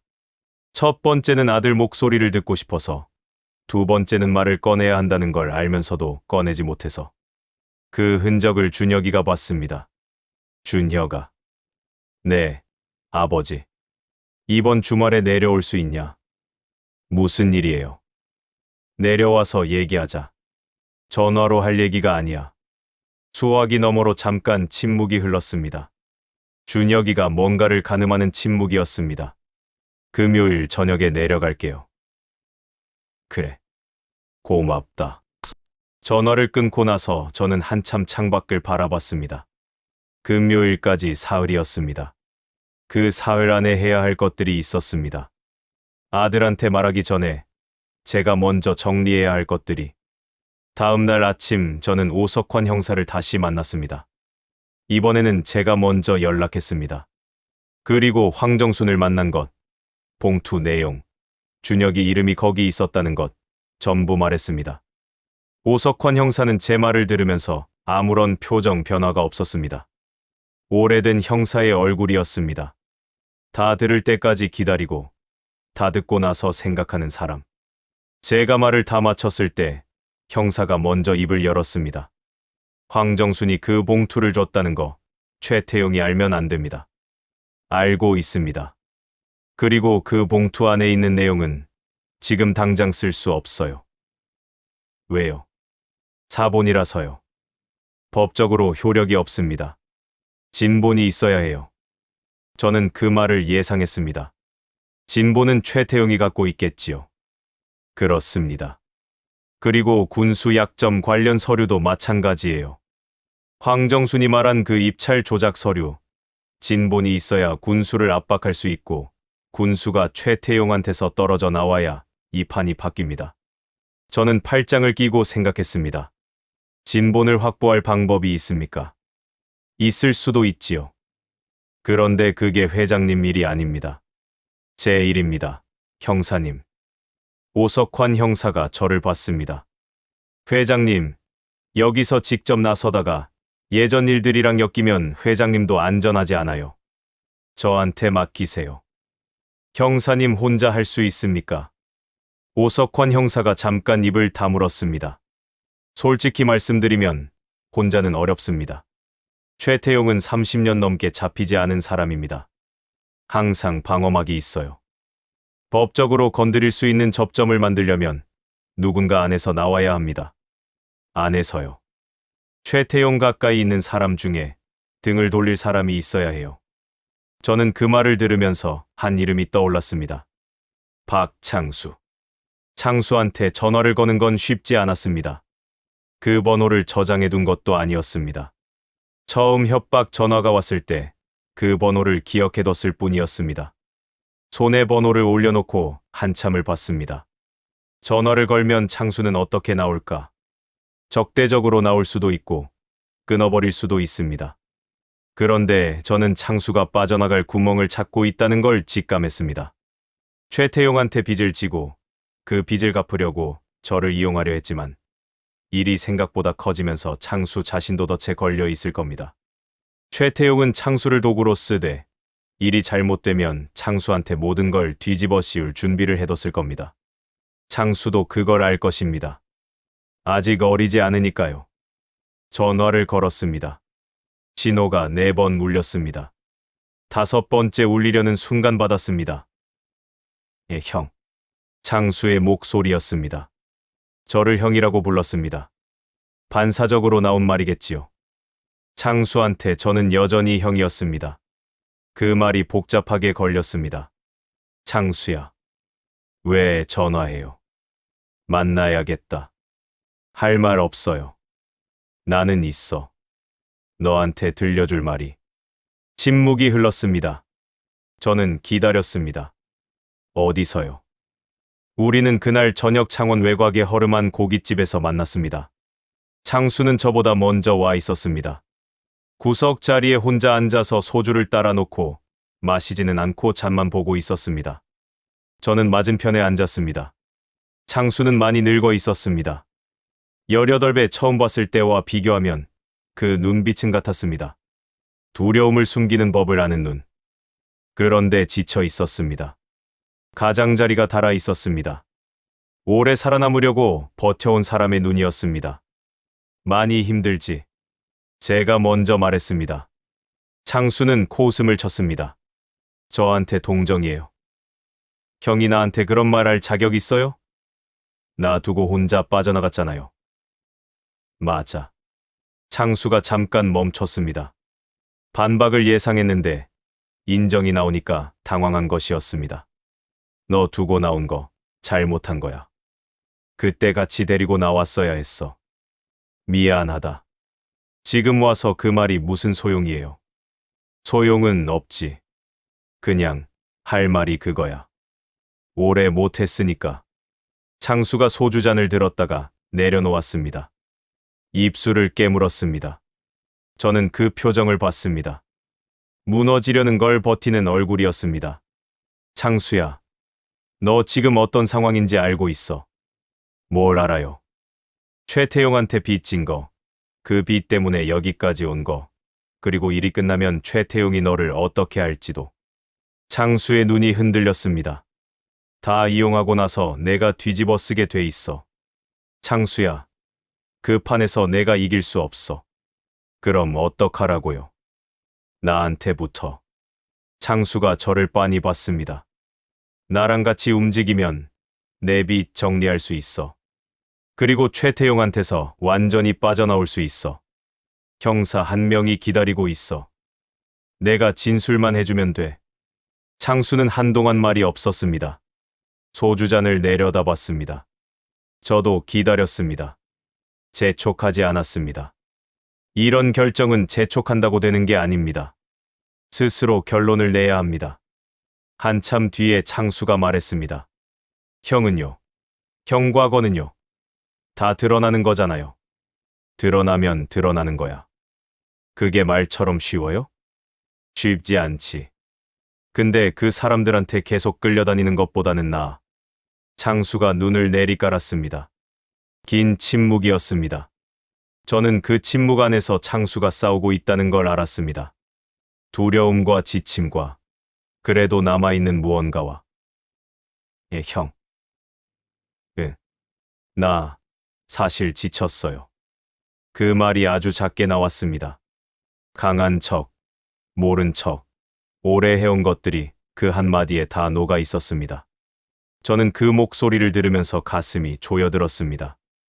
18대 처음 본 그 눈이 생각났습니다. 아무도 잡아주지 않아서 혼자 버텨온 눈. 알아. 나도 그랬어. 창수를 오석환 형사에게 연결한 건 그로부터 이틀 뒤였습니다. 창수의 진술은 생각보다 구체적이었습니다. 최태용이 군수를 어떻게 압박했는지, 어느 경로로 개발 정보를 입수했는지, 그리고 최태용이 진본 서류를 어디에 보관하는지까지. 창수는 최태용 가까이서 오래 있었던 사람이었습니다. 알고 있는 게 많았습니다. 오석환 형사는 그 진술을 토대로 움직이기 시작했습니다. 그리고 금요일이 왔습니다. 준혁이가 저녁 8시가 넘어서 내려왔습니다. 현관문이 열리는 소리가 났습니다. 저는 거실에 앉아 있었습니다. 순옥이 부엌에서 밥을 차리고 있었고 집안에 된장찌개 냄새가 가득했습니다. 준혁이가 들어오면서 어머니한테 인사를 하고 거실로 들어와서 저를 봤습니다. 아버지. 왔냐? 앉아라. 준혁이는 저를 마주보고 앉았습니다. 36의 얼굴이었습니다. 어렸을 때 모습이 아직도 남아있으면서 세월이 더 씌워진 얼굴. 저를 닮은 것 같기도 하고 아닌 것 같기도 한 얼굴. 부모는 항상 그렇게 아이 얼굴을 봅니다. 밥 먹고 얘기하자. 아버지, 그냥 지금 말씀하세요. 밥 먹으면서 이런 얘기 못해요. 저는 준혁이를 봤습니다. 눈치가 빠른 아이입니다. 이미 무거운 얘기가 나올 걸 알고 있었습니다. 순옥아, 잠깐 나와봐. 부엌에서 순옥이 나왔습니다. 행주를 손에 들고 서서 저를 봤습니다. 저는 순옥한테 고개를 끄덕였습니다. 우리 사이에서 그건 신호였습니다. 이제 말할 때가 됐다는 신호. 순옥이 소파에 앉았습니다. 준혁이 옆에. 저는 숨을 한 번 들이쉬었습니다. 준혁아, 아버지가 너한테 오래 숨긴 게 있다. 준혁이는 아무 말 없이 저를 봤습니다. 아버지가 젊었을 때 나쁜 일을 했어. 나쁜 사람들이랑 같이 나쁜 방식으로. 오래 그렇게 살았어. 준혁이의 눈빛이 달라졌습니다. 흔들렸습니다. 어머니는 알고 있었어. 아버지가 손 씻고 나서 만났으니까. 그런데 너한테는 말하지 않았어. 내가 다치지 않길 바랐으니까. 내가 반듯하게 자라길 바랐으니까. 아버지. 준혁이가 입을 열었습니다. 얼마나 나쁜 거예요?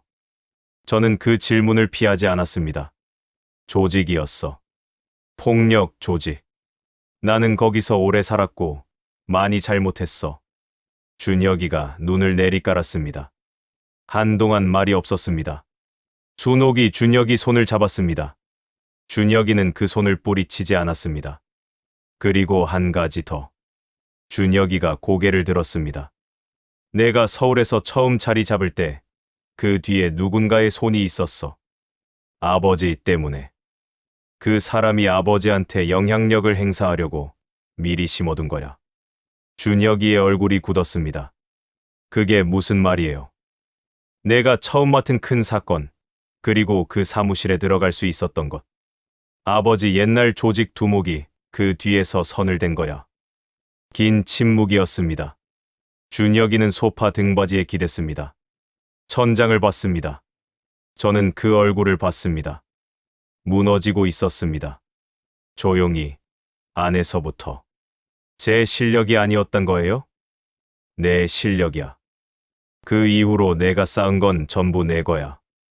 시작에 그 손이 닿아 있었다는 거지. 그 사람이 그걸로 아버지를 옥죄려 한 거야. 지금 그 사람이 아버지를 협박하고 있는 거예요? 그래. 준혁이는 한동안 말이 없었습니다. 저도 기다렸습니다. 순옥도 아무 말 않고 준혁이 손을 쥐고 있었습니다. 그리고 준혁이가 천천히 고개를 내렸습니다. 저를 봤습니다. 아버지. 그 사람 이름이 뭐예요? 저는 잠깐 멈췄습니다. 왜? 변호사거든요. 그 말에 저도 순옥도 준혁이를 봤습니다. 법적으로 할 수 있는 게 있어요. 아버지가 직접 싸우는 것보다 제가 움직이는 게 나을 수도 있어요. 그리고 준혁이가 잠시 멈췄다가 말했습니다. 아버지가 한 일들은 아버지가 풀어야지요. 제가 대신해 줄 수 없어요. 그런데 지금 이 싸움은 저도 같이 해야 해요. 제 일이기도 하니까요. 저는 그 말을 들으면서 눈이 뜨거워졌습니다. 울지 않으려고 했습니다. 그런데 잘 안 됐습니다. 순옥이 옆에서 제 손을 잡았습니다. 저는 그 손을 잡았습니다. 오른쪽엔 순옥, 맞은편엔 준혁이. 이 두 사람이 아직 있었습니다. 제가 모든 걸 숨기고 살아온 세월 동안 이 사람들은 여기 있었습니다. 부끄러웠습니다. 그리고 고마웠습니다. 그날 밤 늦게 오석환 형사에게서 연락이 왔습니다. 회장님, 움직였습니다. 진본 서류요. 창수 진술을 토대로 압수수색 영장 발부됐습니다. 최태용 관련 사무실 2곳, 내일 아침 집행합니다. 저는 숨을 내쉬었습니다. 군수는요?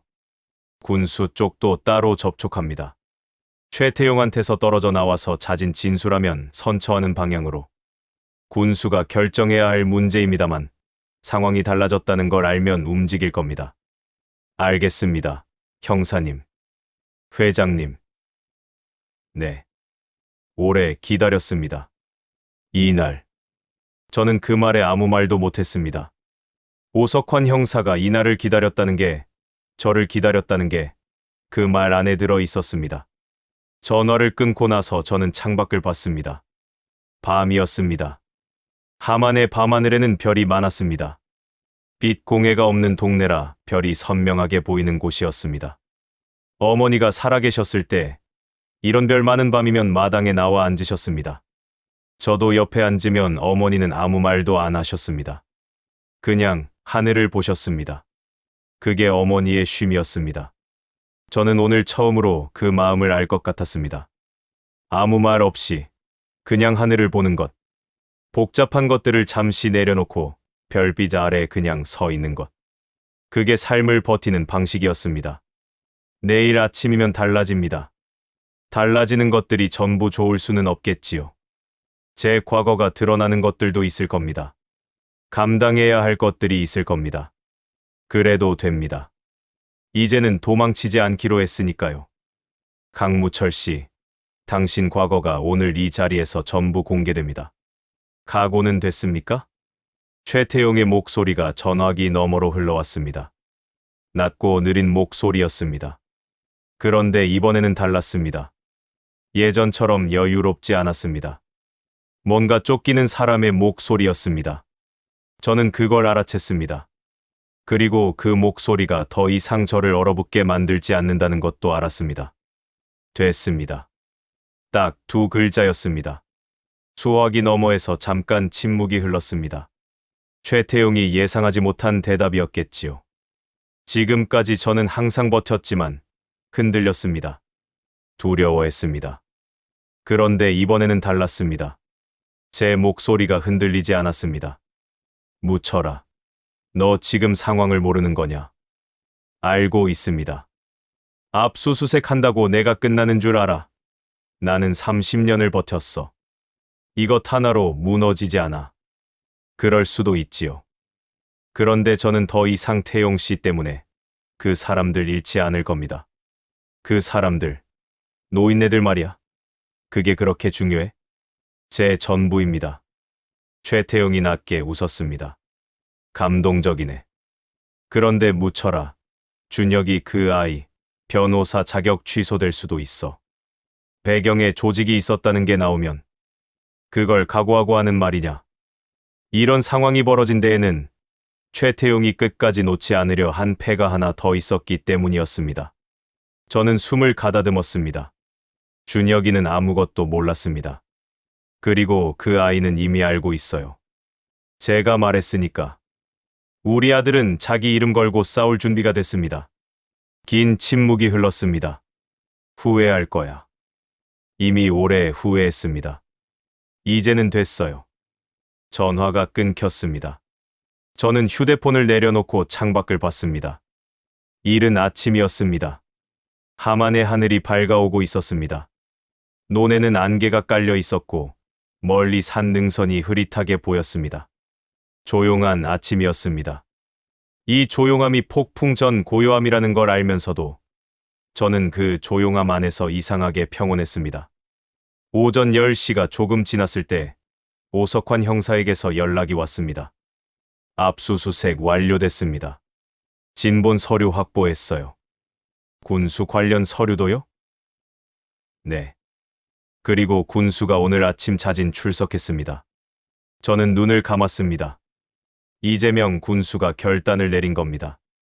최태용이 흔들리는 걸 보고 더 이상 그 밑에 있으면 자신도 끝이라는 걸 알고 먼저 나온 겁니다. 두려움으로 결정한 것이든 양심으로 결정한 것이든 나왔다는 사실만큼은 변하지 않습니다. 최태용은요. 아직 도주 중입니다. 오늘 오전에 자택을 비운 것이 확인됐고 지금 추적 중이에요. 창수는요. 보호 조치 중입니다. 진술 완료했고요.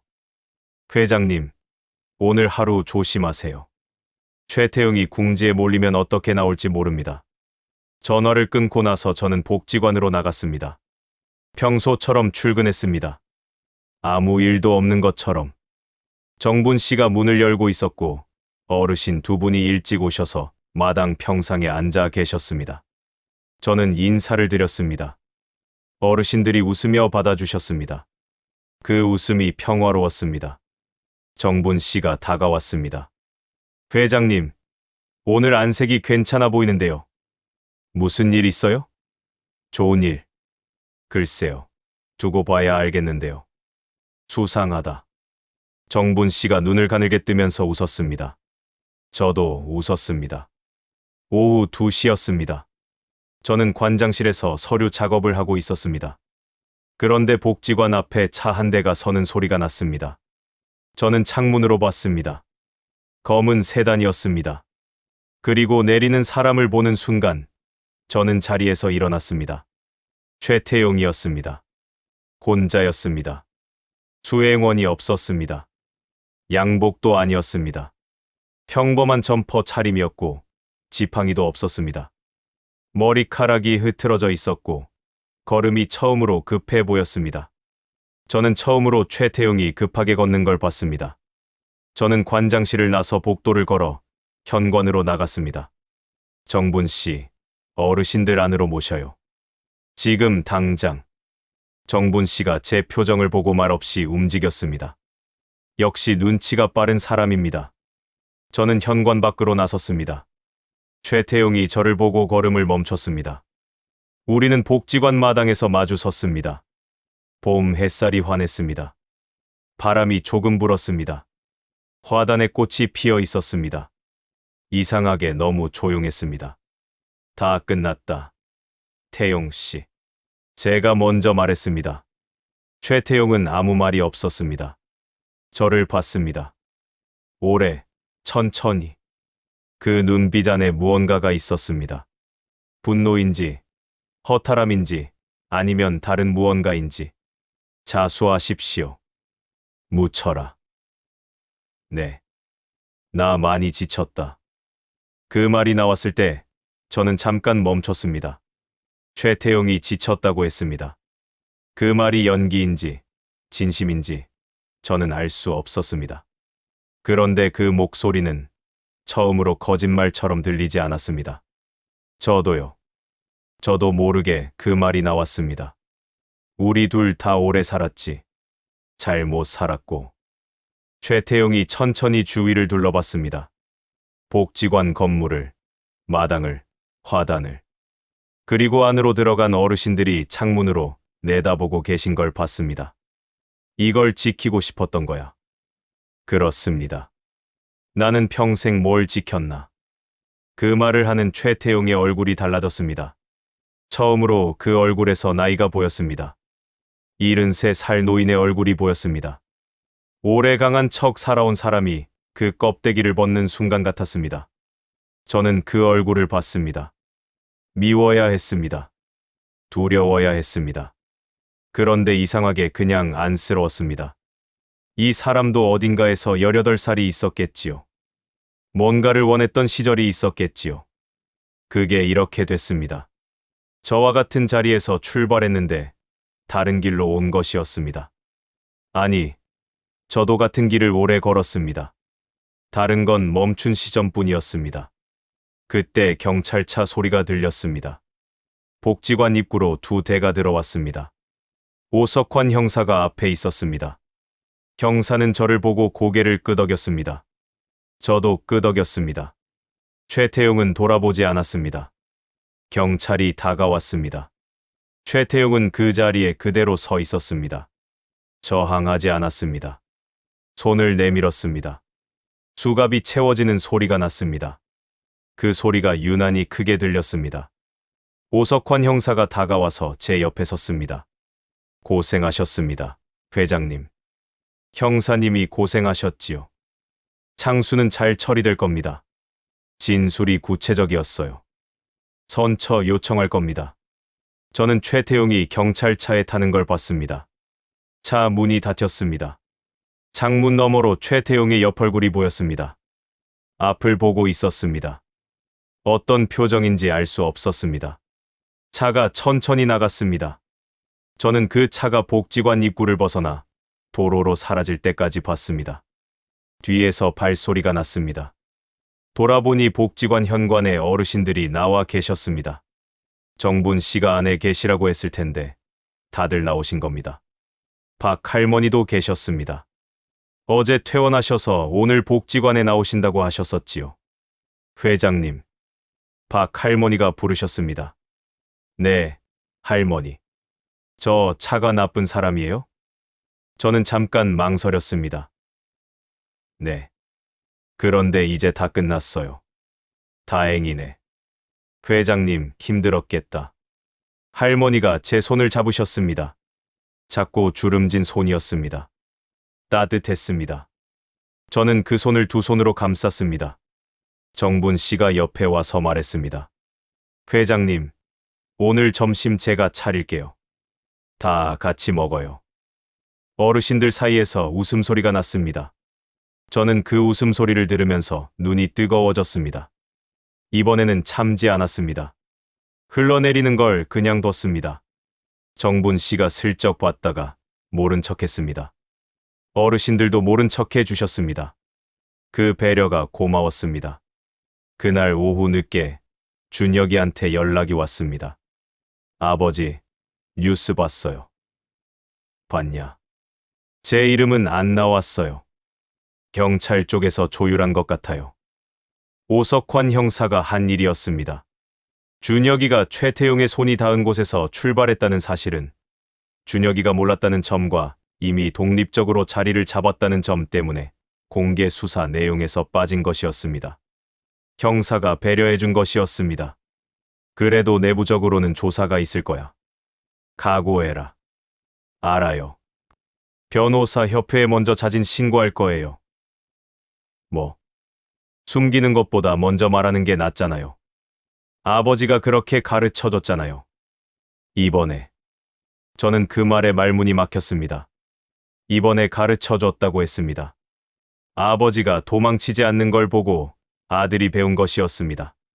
제가 50 넘어서야 겨우 붙잡은 것을 이 아이는 36에 이미 알았습니다.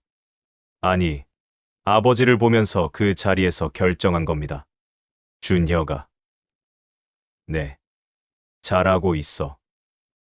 아들. 그 말을 하면서 목이 메었습니다. 오래 하지 못한 말이었습니다. 잘하고 있다고, 아들이라고. 그 두 마디를 이렇게 늦게 했습니다. 준혁이가 전화 너머에서 잠깐 침묵했다가 말했습니다. 아버지도요. 그날 밤 순옥과 둘이 마당에 앉았습니다. 집 마당이 넓지 않습니다. 플라스틱 의자 2개를 놓고 앉으면 딱 맞는 크기입니다. 저는 오래전에 어머니가 기르시던 꽃들을 이 마당 화단에 심었습니다. 봉숭아, 채송화, 맨드라미. 봄이라 아직 다 피지 않았지만 새싹이 올라와 있었습니다. 순옥이 옆에 앉아서 차를 건넸습니다. 따뜻한 보리차였습니다. 우리는 한참 말이 없었습니다. 별이 많았습니다. 하만의 밤하늘은 항상 별이 많습니다. 어머니가 이런 밤에 마당에 나오셔서 하늘을 보셨지요. 다행이에요. 순옥이 먼저 말했습니다. 뭐가? 다 끝나서요. 그리고 여보가 도망치지 않아서요. 저는 순옥을 봤습니다. 순옥은 하늘을 보고 있었습니다. 옆 얼굴에 별빛이 닿아 있었습니다. 미안해. 뭐가요? 오래 숨겼으니까. 그건 알았어요. 다 알면서 기다린 거예요. 저는 그 말에 가슴이 먹먹해졌습니다. 다 알면서 기다렸다고 했습니다. 25년을. 제가 스스로 말할 때가 올 때까지 이 사람은 기다렸습니다. 재촉하지 않았습니다. 그냥 옆에 있었습니다. 이게 사랑인지 인내인지 아니면 그 둘이 결국 같은 것인지. 순옥아. 나 참 복받은 사람이다. 순옥이 웃었습니다. 작게, 조용하게. 나도요. 그런데 다음 날 아침 예상하지 못한 일이 일어났습니다. 복지관 앞에 사람들이 모여 있었습니다. 마을 주민들이었습니다. 10명쯤 됐습니다. 손에 아무것도 들지 않았지만 표정이 굳어 있었습니다. 제가 차를 세우고 내리자 그 중 한 명이 앞으로 나왔습니다. 마을 이장 최봉수였습니다. 올해 65, 이 마을에서 오래 살아온 사람입니다. 회장님, 이장님, 무슨 일이세요? 뉴스에 나온 거 봤습니다. 저는 그 말에 멈췄습니다. 뉴스에 최태용 관련 보도가 나갔습니다. 아직 제 이름이 직접 나온 건 아니었지만 복지관 땅과 개발 비리가 연결된 내용이 일부 보도됐습니다. 그리고 누군가 인터넷에 제 과거를 올린 모양이었습니다. 이름과 조직 이름이 함께. 저는 이장을 봤습니다. 도망치지 않겠다고 했습니다. 여기서 도망치면 안 됩니다. 제가 드릴 말씀이 있습니다. 들을게요. 여기서 하시겠습니까? 아니면 안으로 드시겠습니까? 최봉수 이장이 뒤에 선 사람들을 한번 돌아봤습니다. 그리고 저를 봤습니다. 안으로 들어가지요. 복지관 강당에 마을 주민 12명이 앉았습니다. 저는 그 앞에 섰습니다. 의자에 앉지 않았습니다. 서서 말하는 게 맞다고 생각했습니다. 제가 젊었을 때 나쁜 일을 했습니다. 시작은 그 한 문장이었습니다. 저는 처음부터 말했습니다. 15살 시장 골목에서 어머니가 무릎 꿇던 것을 본 이야기부터 18배 조직에 들어간 것, 그 안에서 오래 살아온 것, 잘못된 것들을 한 것, 그리고 39의 순옥을 만나 손을 씻은 것, 이 마을에 온 것, 복지관을 지은 것, 그리고 이번 일까지. 말하는 동안 강당이 조용했습니다. 주민들의 표정은 알 수 없었습니다. 굳은 표정도 있었고 아무 표정이 없는 분도 있었습니다. 저는 그 표정들을 피하지 않았습니다. 하나하나 봤습니다. 다 말하고 나서 저는 고개를 숙였습니다. 죄송합니다. 먼저 말씀드렸어야 했는데 이제야 드립니다. 그리고 복지관은 여러분 것입니다. 제가 지은 거지만 이분들이 있어야 할 곳은 여기입니다. 제가 어떤 결정을 받든 복지관은 계속 돌아가야 합니다. 한동안 침묵이었습니다. 그리고 박 할머니가 손을 드셨습니다. 저는 놀라서 봤습니다. 할머니는 어느 틈에 오셨는지 뒤쪽 의자에 앉아 계셨습니다. 내가 한마디 해도 됩니까? 아무도 말리지 않았습니다. 할머니가 천천히 일어나셨습니다. 나는 이 복지관 오기 전에 일주일씩 아무하고도 말 못하는 날이 있었어요. 밥 먹다가 눈물이 나도 닦아줄 사람이 없었어요. 근데 여기 오고 나서 달라졌어요. 사람이 있으니까. 회장님이 만들어준 자리에 사람이 있으니까. 할머니가 잠깐 멈췄습니다. 회장님이 젊었을 때 잘못한 거, 그건 잘못한 거예요. 나쁜 거예요.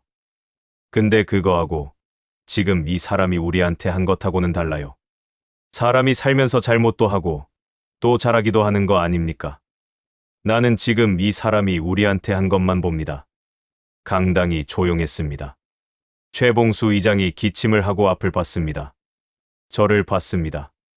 그리고 말했습니다. 회장님, 오늘 말씀해 주신 거 용기 있게 하셨습니다. 주민들 각자가 판단할 문제지만 나는 지금 이 자리에서 뭐라고 말 못하겠습니다. 시간이 필요합니다. 저는 고개를 끄덕였습니다. 당연합니다. 충분히 생각하십시오. 강당에서 사람들이 하나둘 일어나기 시작했습니다. 떠나는 뒷모습들이 보였습니다. 어떤 분은 저를 보고 나갔고 어떤 분은 보지 않고 나갔습니다. 저는 그 모든 뒷모습을 봤습니다. 정분 씨가 맨 마지막에 남았습니다. 회장님. 네. 저는요, 여기 계속 있을 거예요. 그 한 마디였습니다. 저는 정분 씨를 봤습니다. 정분 씨가 눈을 찡긋했습니다. 울지 않으려는 표정이었습니다. 저도 마찬가지였습니다. 저는 강당에 혼자 남았습니다. 의자들이 줄지어 있었고 햇살이 창문으로 들어와 마루 위에 길게 누워 있었습니다. 먼지가 햇살 속에서 천천히 떠돌았습니다. 아무 소리도 없었습니다. 저는 그 가운데 서서 생각했습니다. 다 쏟아냈습니다. 숨겨왔던 것들을 이제 다 꺼냈습니다. 어떤 결과가 올지 모릅니다. 주민들이 돌아설 수도 있고 복지관이 흔들릴 수도 있고 아직 남은 법적인 것들이 저를 기다리고 있습니다. 그런데 이상하게 몸이 가벼웠습니다. 오래된 짐을 내려놓으면 이런 느낌인가 싶었습니다. 무겁게 등에 지고 다니던 것을 바닥에 내려놓은 것 같았습니다. 아직 그 짐이 없어진 건 아닙니다. 내려놨을 뿐입니다. 하지만 내려놓는 것과 지고 가는 것은 다릅니다. 창문 밖에서 바람이 지나가는 소리가 들렸습니다. 화단에서 꽃들이 흔들리는 게 보였습니다. 어머니, 잘 보고 계십니까? 아버지, 손녀딸이에요. 할아버지 얼굴 보고 싶다고 했잖아요. 준혁이 아내가 아이를 안고 현관에 들어서던 순간 저는 세상이 멈추는 줄 알았습니다. 100일이 갓 지난 아이였습니다. 작고 따뜻하고 보드라운 덩어리. 준혁이 아내가 저한테 아이를 건넸습니다. 저는 두 손을 내밀었습니다. 그 손이 떨렸습니다. 칼을 들었던 손, 주먹을 쥐었던 손, 평생 쥐고만 살았던 손 위에 이 작은 아이가 놓였습니다. 아이가 저를 봤습니다. 아직 세상을 다 모르는 눈이었습니다. 아무것도 판단하지 않는 눈. 그 눈이 저를 보면서 작게 웃었습니다. 방긋 하고. 저는 그 자리에서 울었습니다. 소리 없이. 그냥 눈물이 흘렀습니다. 순옥이 옆에서 제 등을 쓸었습니다. 준혁이는 아무 말도 하지 않았습니다. 다들 모른 척 해줬습니다. 그 배려가, 이 가족이, 이 순간이 전부 다 감당하기 힘들도록 고마웠습니다. 이런 날이 올 줄 몰랐습니다. 15살 시장 골목에서 어머니가 무릎 꿇던 날, 저는 이런 날을 상상하지 못했습니다. 아니, 상상할 여유가 없었습니다. 그냥 살아남는 것, 무릎 꿇지 않는 것, 그게 전부였습니다. 그런데 살아남았더니 이 자리가 있었습니다. 최태용이 구속된 지 사흘이 지났습니다. 뉴스는 며칠간 시끄러웠습니다. 30년 넘게 수사망을 피해온 인물이 결국 잡혔다는 보도가 이어졌습니다. 하만 개발 비리, 군청 유착, 공무원 매수. 오래된 것들이 한꺼번에 쏟아졌습니다. 이재명 군수는 자진 출석 후 직을 내려놨습니다. 조사를 받고 있었습니다. 20년 된 죄가 20년 만에 나온 겁니다. 오래된 잘못은 사라지지 않는다는 걸 그 사람도 이제 알게 됐겠지요. 박창수는 보호 조치 상태에서 수사에 협조했습니다. 오석환 형사가 전화로 알려줬습니다. 창수가 진술을 마치고 나서 한 가지를 물었다고 했습니다. 형이 잘 있냐고. 형사가 잘 있다고 했더니 창수가 고개를 끄덕이고 아무 말도 안 했다고 했습니다. 저는 그 말을 들으면서 창수 생각을 했습니다. 그 아이가 다시 제대로 설 수 있으면 좋겠다고 생각했습니다. 이번에 빠져나오면 진짜로 손 씻을 수 있으면 좋겠다고. 늦지 않았습니다. 저보다 10살 아래니까 아직 기회가 있습니다. 사람은 멈추는 순간부터 달라질 수 있습니다. 제가 그 증거입니다. 그런데 제 이름은 결국 나왔습니다. 나흘째 되던 날, 한 인터넷 매체에서 기사가 올라왔습니다. 하만복지관 이사장 강무철의 과거 조직 활동 전력, 사진과 함께였습니다. 젊었을 때 사진이었습니다. 저도 오랫동안 보지 못했던 사진이었습니다. 준혁이가 먼저 연락을 했습니다. 아버지, 기사 나왔어요. 알고 있어요? 알아. 대응할까요? 반박 자료 낼 수 있어요. 하지 마라. 아버지, 사실이잖아. 반박할 게 없어. 전화 너머로 준혁이가 잠깐 말이 없었습니다. 그래도 지금 아버지가 한 일들이 있잖아요. 복지관이 있고 어르신들이 있고. 그건 다른 사람들이 판단하는 거야. 내가 나서서 변명하는 게 아니라. 저는 그 말을 하면서 스스로 놀랐습니다. 예전에 저였다면 어떻게든 숨기려 했겠지요. 어떻게든 막으려 했겠지요. 그런데 이제는 달랐습니다. 사실은 사실이었습니다. 그 사실 위에서 지금 제가 어떻게 서 있는지가 중요한 것이었습니다. 기사가 나간 다음 날 아침이었습니다. 복지관 문을 열었을 때 마당에 사람들이 있었습니다. 저는 또 가슴이 내려앉았습니다. 어제처럼 항의하러 온 건가 싶었습니다. 그런데 가까이 보니 달랐습니다. 박 할머니가 계셨습니다. 그 옆에 복지관 단골 어르신들이 여러 분 계셨습니다. 그리고 낯선 분들도 계셨습니다. 이 마을 분들이 아닌 것 같은 분들도 있었습니다. 정분 씨가 현관에서 저를 보고 달려왔습니다. 회장님, 아침부터 오셨어요. 기사 보고 오신 거예요. 항의하러요? 아니요. 정분 씨가 눈시울이 붉어진 채로 웃었습니다. 응원하러요.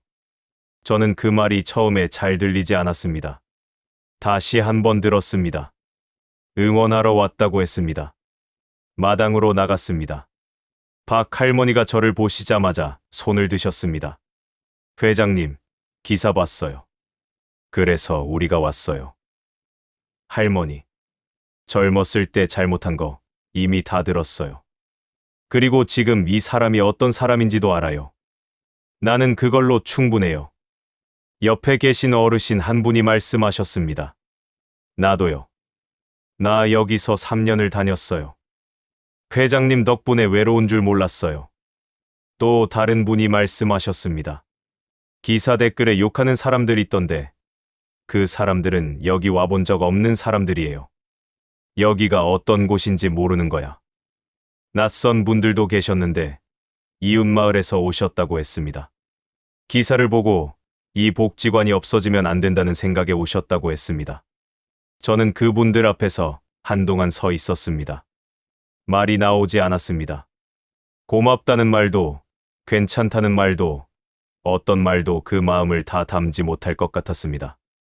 그냥 고개를 숙였습니다. 깊이. 그날 오후에 최봉수 이장이 혼자 복지관에 왔습니다. 저는 관장실에서 만났습니다. 이장은 자리에 앉자마자 말을 꺼냈습니다. 회장님, 어제 주민들 생각을 들었어요. 다 같지는 않아요.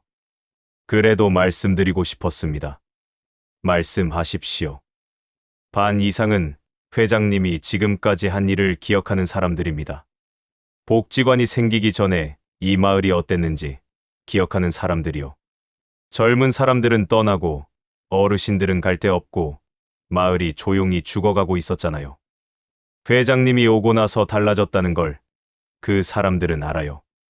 그리고 나머지 분들은요. 받아들이기 어렵다는 분들도 계세요. 그분들도 이해합니다. 그게 당연한 감정이에요. 저는 고개를 끄덕였습니다. 이장님, 저는 그분들한테도 같은 마음입니다. 납득이 안 되시는 게 당연해요. 제가 감수해야 할 부분입니다. 이장이 저를 오래 봤습니다.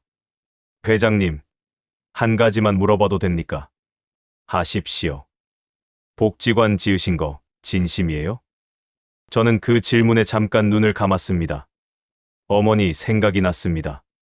시장 좌판에 생선을 늘어놓던 어머니, 새벽에 꽃에 물 주던 어머니, 제 방문 앞에 서서 아무 말 없이 기도하던 어머니. 어머니 생각으로 지었습니다. 어머니가 평생 받지 못한 것들을 이 마을 어르신들한테 드리고 싶었습니다. 그게 다입니다. 이장이 오래 말이 없었습니다. 그리고 천천히 일어나면서 말했습니다. 알겠습니다. 그게 끝이었습니다. 짧았지만 그 안에 많은 게 들어 있었습니다. 그날 저녁, 오석환 형사가 마지막으로 연락을 했습니다. 회장님, 정리가 됐습니다. 회장님 관련해서는 공소시효가 지난 건들이 대부분이고 나머지는 이미 처리된 전력들입니다. 추가 수사 대상은 아닙니다. 감사합니다, 형사님. 제가 감사하죠. 이번에 최태용 잡는데 회장님이 결정적이었습니다. 형사님이 오래 기다리신 거잖습니까? 같이 기다린 거지요, 뭐. 전화기 너머로 오석환 형사가 낮게 웃는 소리가 들렸습니다. 저도 웃었습니다. 서로 쫓고 쫓기던 두 사람이 결국 같은 방향을 보게 된 것이었습니다. 세월이 사람을 어디로 데려가는지 아무도 모릅니다. 형사님, 은퇴하시면 복지관에 한번 오세요. 그거 좋네요. 가겠습니다. 봄이 깊어졌습니다. 복지관 화단에 봉숭아가 올라왔습니다. 제가 씨앗을 심었습니다. 어머니가 기르시던 것과 같은 봉숭아였습니다. 붉고 작은 꽃이 피면 어머니가 손톱에 물들여 주시던 기억이 납니다. 저도 어릴 때 한 번 물들였습니다. 사내 자식이 무슨 봉숭아냐고 했더니 어머니가 웃으셨습니다. 예쁘면 그만이라고 하셨습니다. 그 기억이 이렇게 오래 갑니다. 어르신들이 그 봉숭아를 보시고 좋아하셨습니다. 어머나, 봉숭아다. 어릴 때 많이 봤는데 손톱에 물들이고 싶다. 우리 엄마도 이거 심었었는데. 다들 꽃 앞에서 잠깐씩 멈추셨습니다. 그 멈춤 안에서 각자의 기억이 흘렀겠지요. 저도 거기 섞여서 잠깐 멈췄습니다. 정분 씨가 옆에 와서 말했습니다. 회장님, 이거 회장님 어머니 생각하고 심은 거예요? 어떻게 알았어요? 그냥 알았어요. 정분 씨가 웃었습니다. 저도 웃었습니다. 준혁이는 변호사 협회에 자진 신고를 했습니다. 조사가 시작됐습니다. 준혁이는 담담했습니다. 자기가 몰랐다는 것, 그 이후로 스스로 쌓은 것들이 있다는 것을 성실하게 소명했습니다. 시간이 걸리겠지만 준혁이는 기다릴 준비가 됐다고 했습니다. 아버지, 걱정하지 마세요. 걱정 안 하는 아비가 어딨냐. 걱정은 하되 무너지지는 마세요. 제가 보고 있으니까. 저는 그 말에 웃었습니다. 아들이 아버지를 보고 있다고 했습니다. 예전에는 제가 아들을 지켜야 한다고 생각했습니다. 그런데 이제는 서로 보고 있다는 게 맞는 것 같습니다. 가족이란 게 그런 것이겠지요. 일방적으로 지키는 게 아니라 서로 보면서 버티는 것. 황정순에게는 문자를 보냈습니다. 딸 이름은 나오지 않았습니다. 수사 과정에서 황정순의 딸은 끝까지 보호됐습니다. 황정순이 바랐던 대로 됐습니다. 황정순에게서 답장이 왔습니다. 짧은 문자였습니다. 감사합니다. 잘 사세요. 저도 짧게 답했습니다. 여사님도요. 더 이상 말이 필요 없었습니다. 여름이 시작되던 어느 아침이었습니다. 저는 복지관 마당 평상에 혼자 앉아 있었습니다. 어르신들이 오시기 전 이른 시간이었습니다. 새 소리가 들렸고 화단에서 풀 냄새가 났습니다. 햇살이 막 올라오고 있었습니다. 저는 그 햇살 안에 앉아서 생각했습니다. 15살에 저는 세상이 저를 버렸다고 생각했습니다. 아버지가 없고 어머니는 무릎을 꿇고 갈 데가 없다고 생각했습니다. 그래서 나쁜 쪽으로 갔습니다. 강한 쪽으로, 두렵지 않은 척하는 쪽으로. 그게 50년 가까운 이야기였습니다. 그런데 지금 여기 앉아 있습니다. 복지관 마당에, 봉숭아가 피는 화단 옆에, 곧 어르신들이 오실 평상에. 이게 삶이구나 싶었습니다. 잘 살았다는 게 아닙니다. 잘못 산 시간이 훨씬 깁니다. 그 잘못이 사라지지도 않습니다. 남포동 골목에서 울던 그 남자 얼굴이 아직도 선명합니다. 어머니한테 부끄러운 것들이 아직도 많습니다. 그런데 여기까지 왔습니다. 칼을 내려놓고 주먹을 펴고 이 자리에 왔습니다. 그것만으로도 살아있을 이유가 됐습니다. 박 할머니가 제일 먼저 오셨습니다. 언제나처럼. 회장님, 일찍 나왔네요. 할머니가 더 일찍 오셨는데요. 나는 집에 있어봤자 혼자라서. 할머니가 제 옆에 앉으셨습니다. 보자기에서 뭔가를 꺼내셨습니다. 봉숭아 잎이었습니다. 직접 따오셨나 봤습니다. 손톱에 물들이려고요. 같이 해요, 회장님. 저는 웃었습니다. 제가요? 남자도 돼요. 예쁘면 그만이지. 어머니가 하시던 말이었습니다. 똑같은 말이었습니다. 저는 그 말에 가슴이 뭉클했습니다. 그럼 같이 해요, 할머니. 할머니가 웃으셨습니다. 환하게, 아이처럼. 그 웃음이 이 복지관에서 제가 받은 것들 중에 가장 큰 것이었습니다. 저는 오늘도 이 자리에 있습니다. 주민들 중에는 아직 저를 불편해하시는 분들이 있습니다. 그분들의 마음을 저는 이해합니다. 강요하지 않겠습니다. 시간이 말해주는 것들이 있을 테니까요. 법적인 것들도 아직 남아 있습니다. 준혁이 일도 마무리까지 시간이 걸립니다. 창수가 새 삶을 찾는데도 쉽지 않은 과정이 남아 있습니다. 다 끝난 게 아닙니다. 그런데 저는 이제 압니다. 다 끝나야 사는 게 아닙니다. 끝나지 않은 것들을 안고 그래도 오늘 여기 있는 게 사는 겁니다. 어머니가 그렇게 사셨습니다. 준옥이 그렇게 살았습니다. 박 할머니가 그렇게 사십니다. 저도 그렇게 살겠습니다. 그런데 여러분께 한 가지 여쭤보고 싶습니다. 저는 이 이야기를 하면서 내내 한 가지 질문을 안고 있었습니다. 잘못을 한 사람이 그 잘못을 뉘우치고 남은 삶을 다르게 살았을 때 우리는 그 사람을 어떻게 봐야 할까요? 과거의 잘못이 현재의 선행을 지웁니까?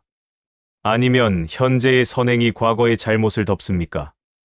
아니면 둘 다 그대로 있는 채로 그 사람을 사람으로 보는 방법이 있는 걸까요? 저는 정답을 모릅니다. 박 할머니는 지금 이 사람만 본다고 하셨습니다. 최봉수 이장은 시간이 필요하다고 했습니다. 마을에 아직 불편해하시는 분들이 있습니다. 다 맞는 말인 것 같습니다.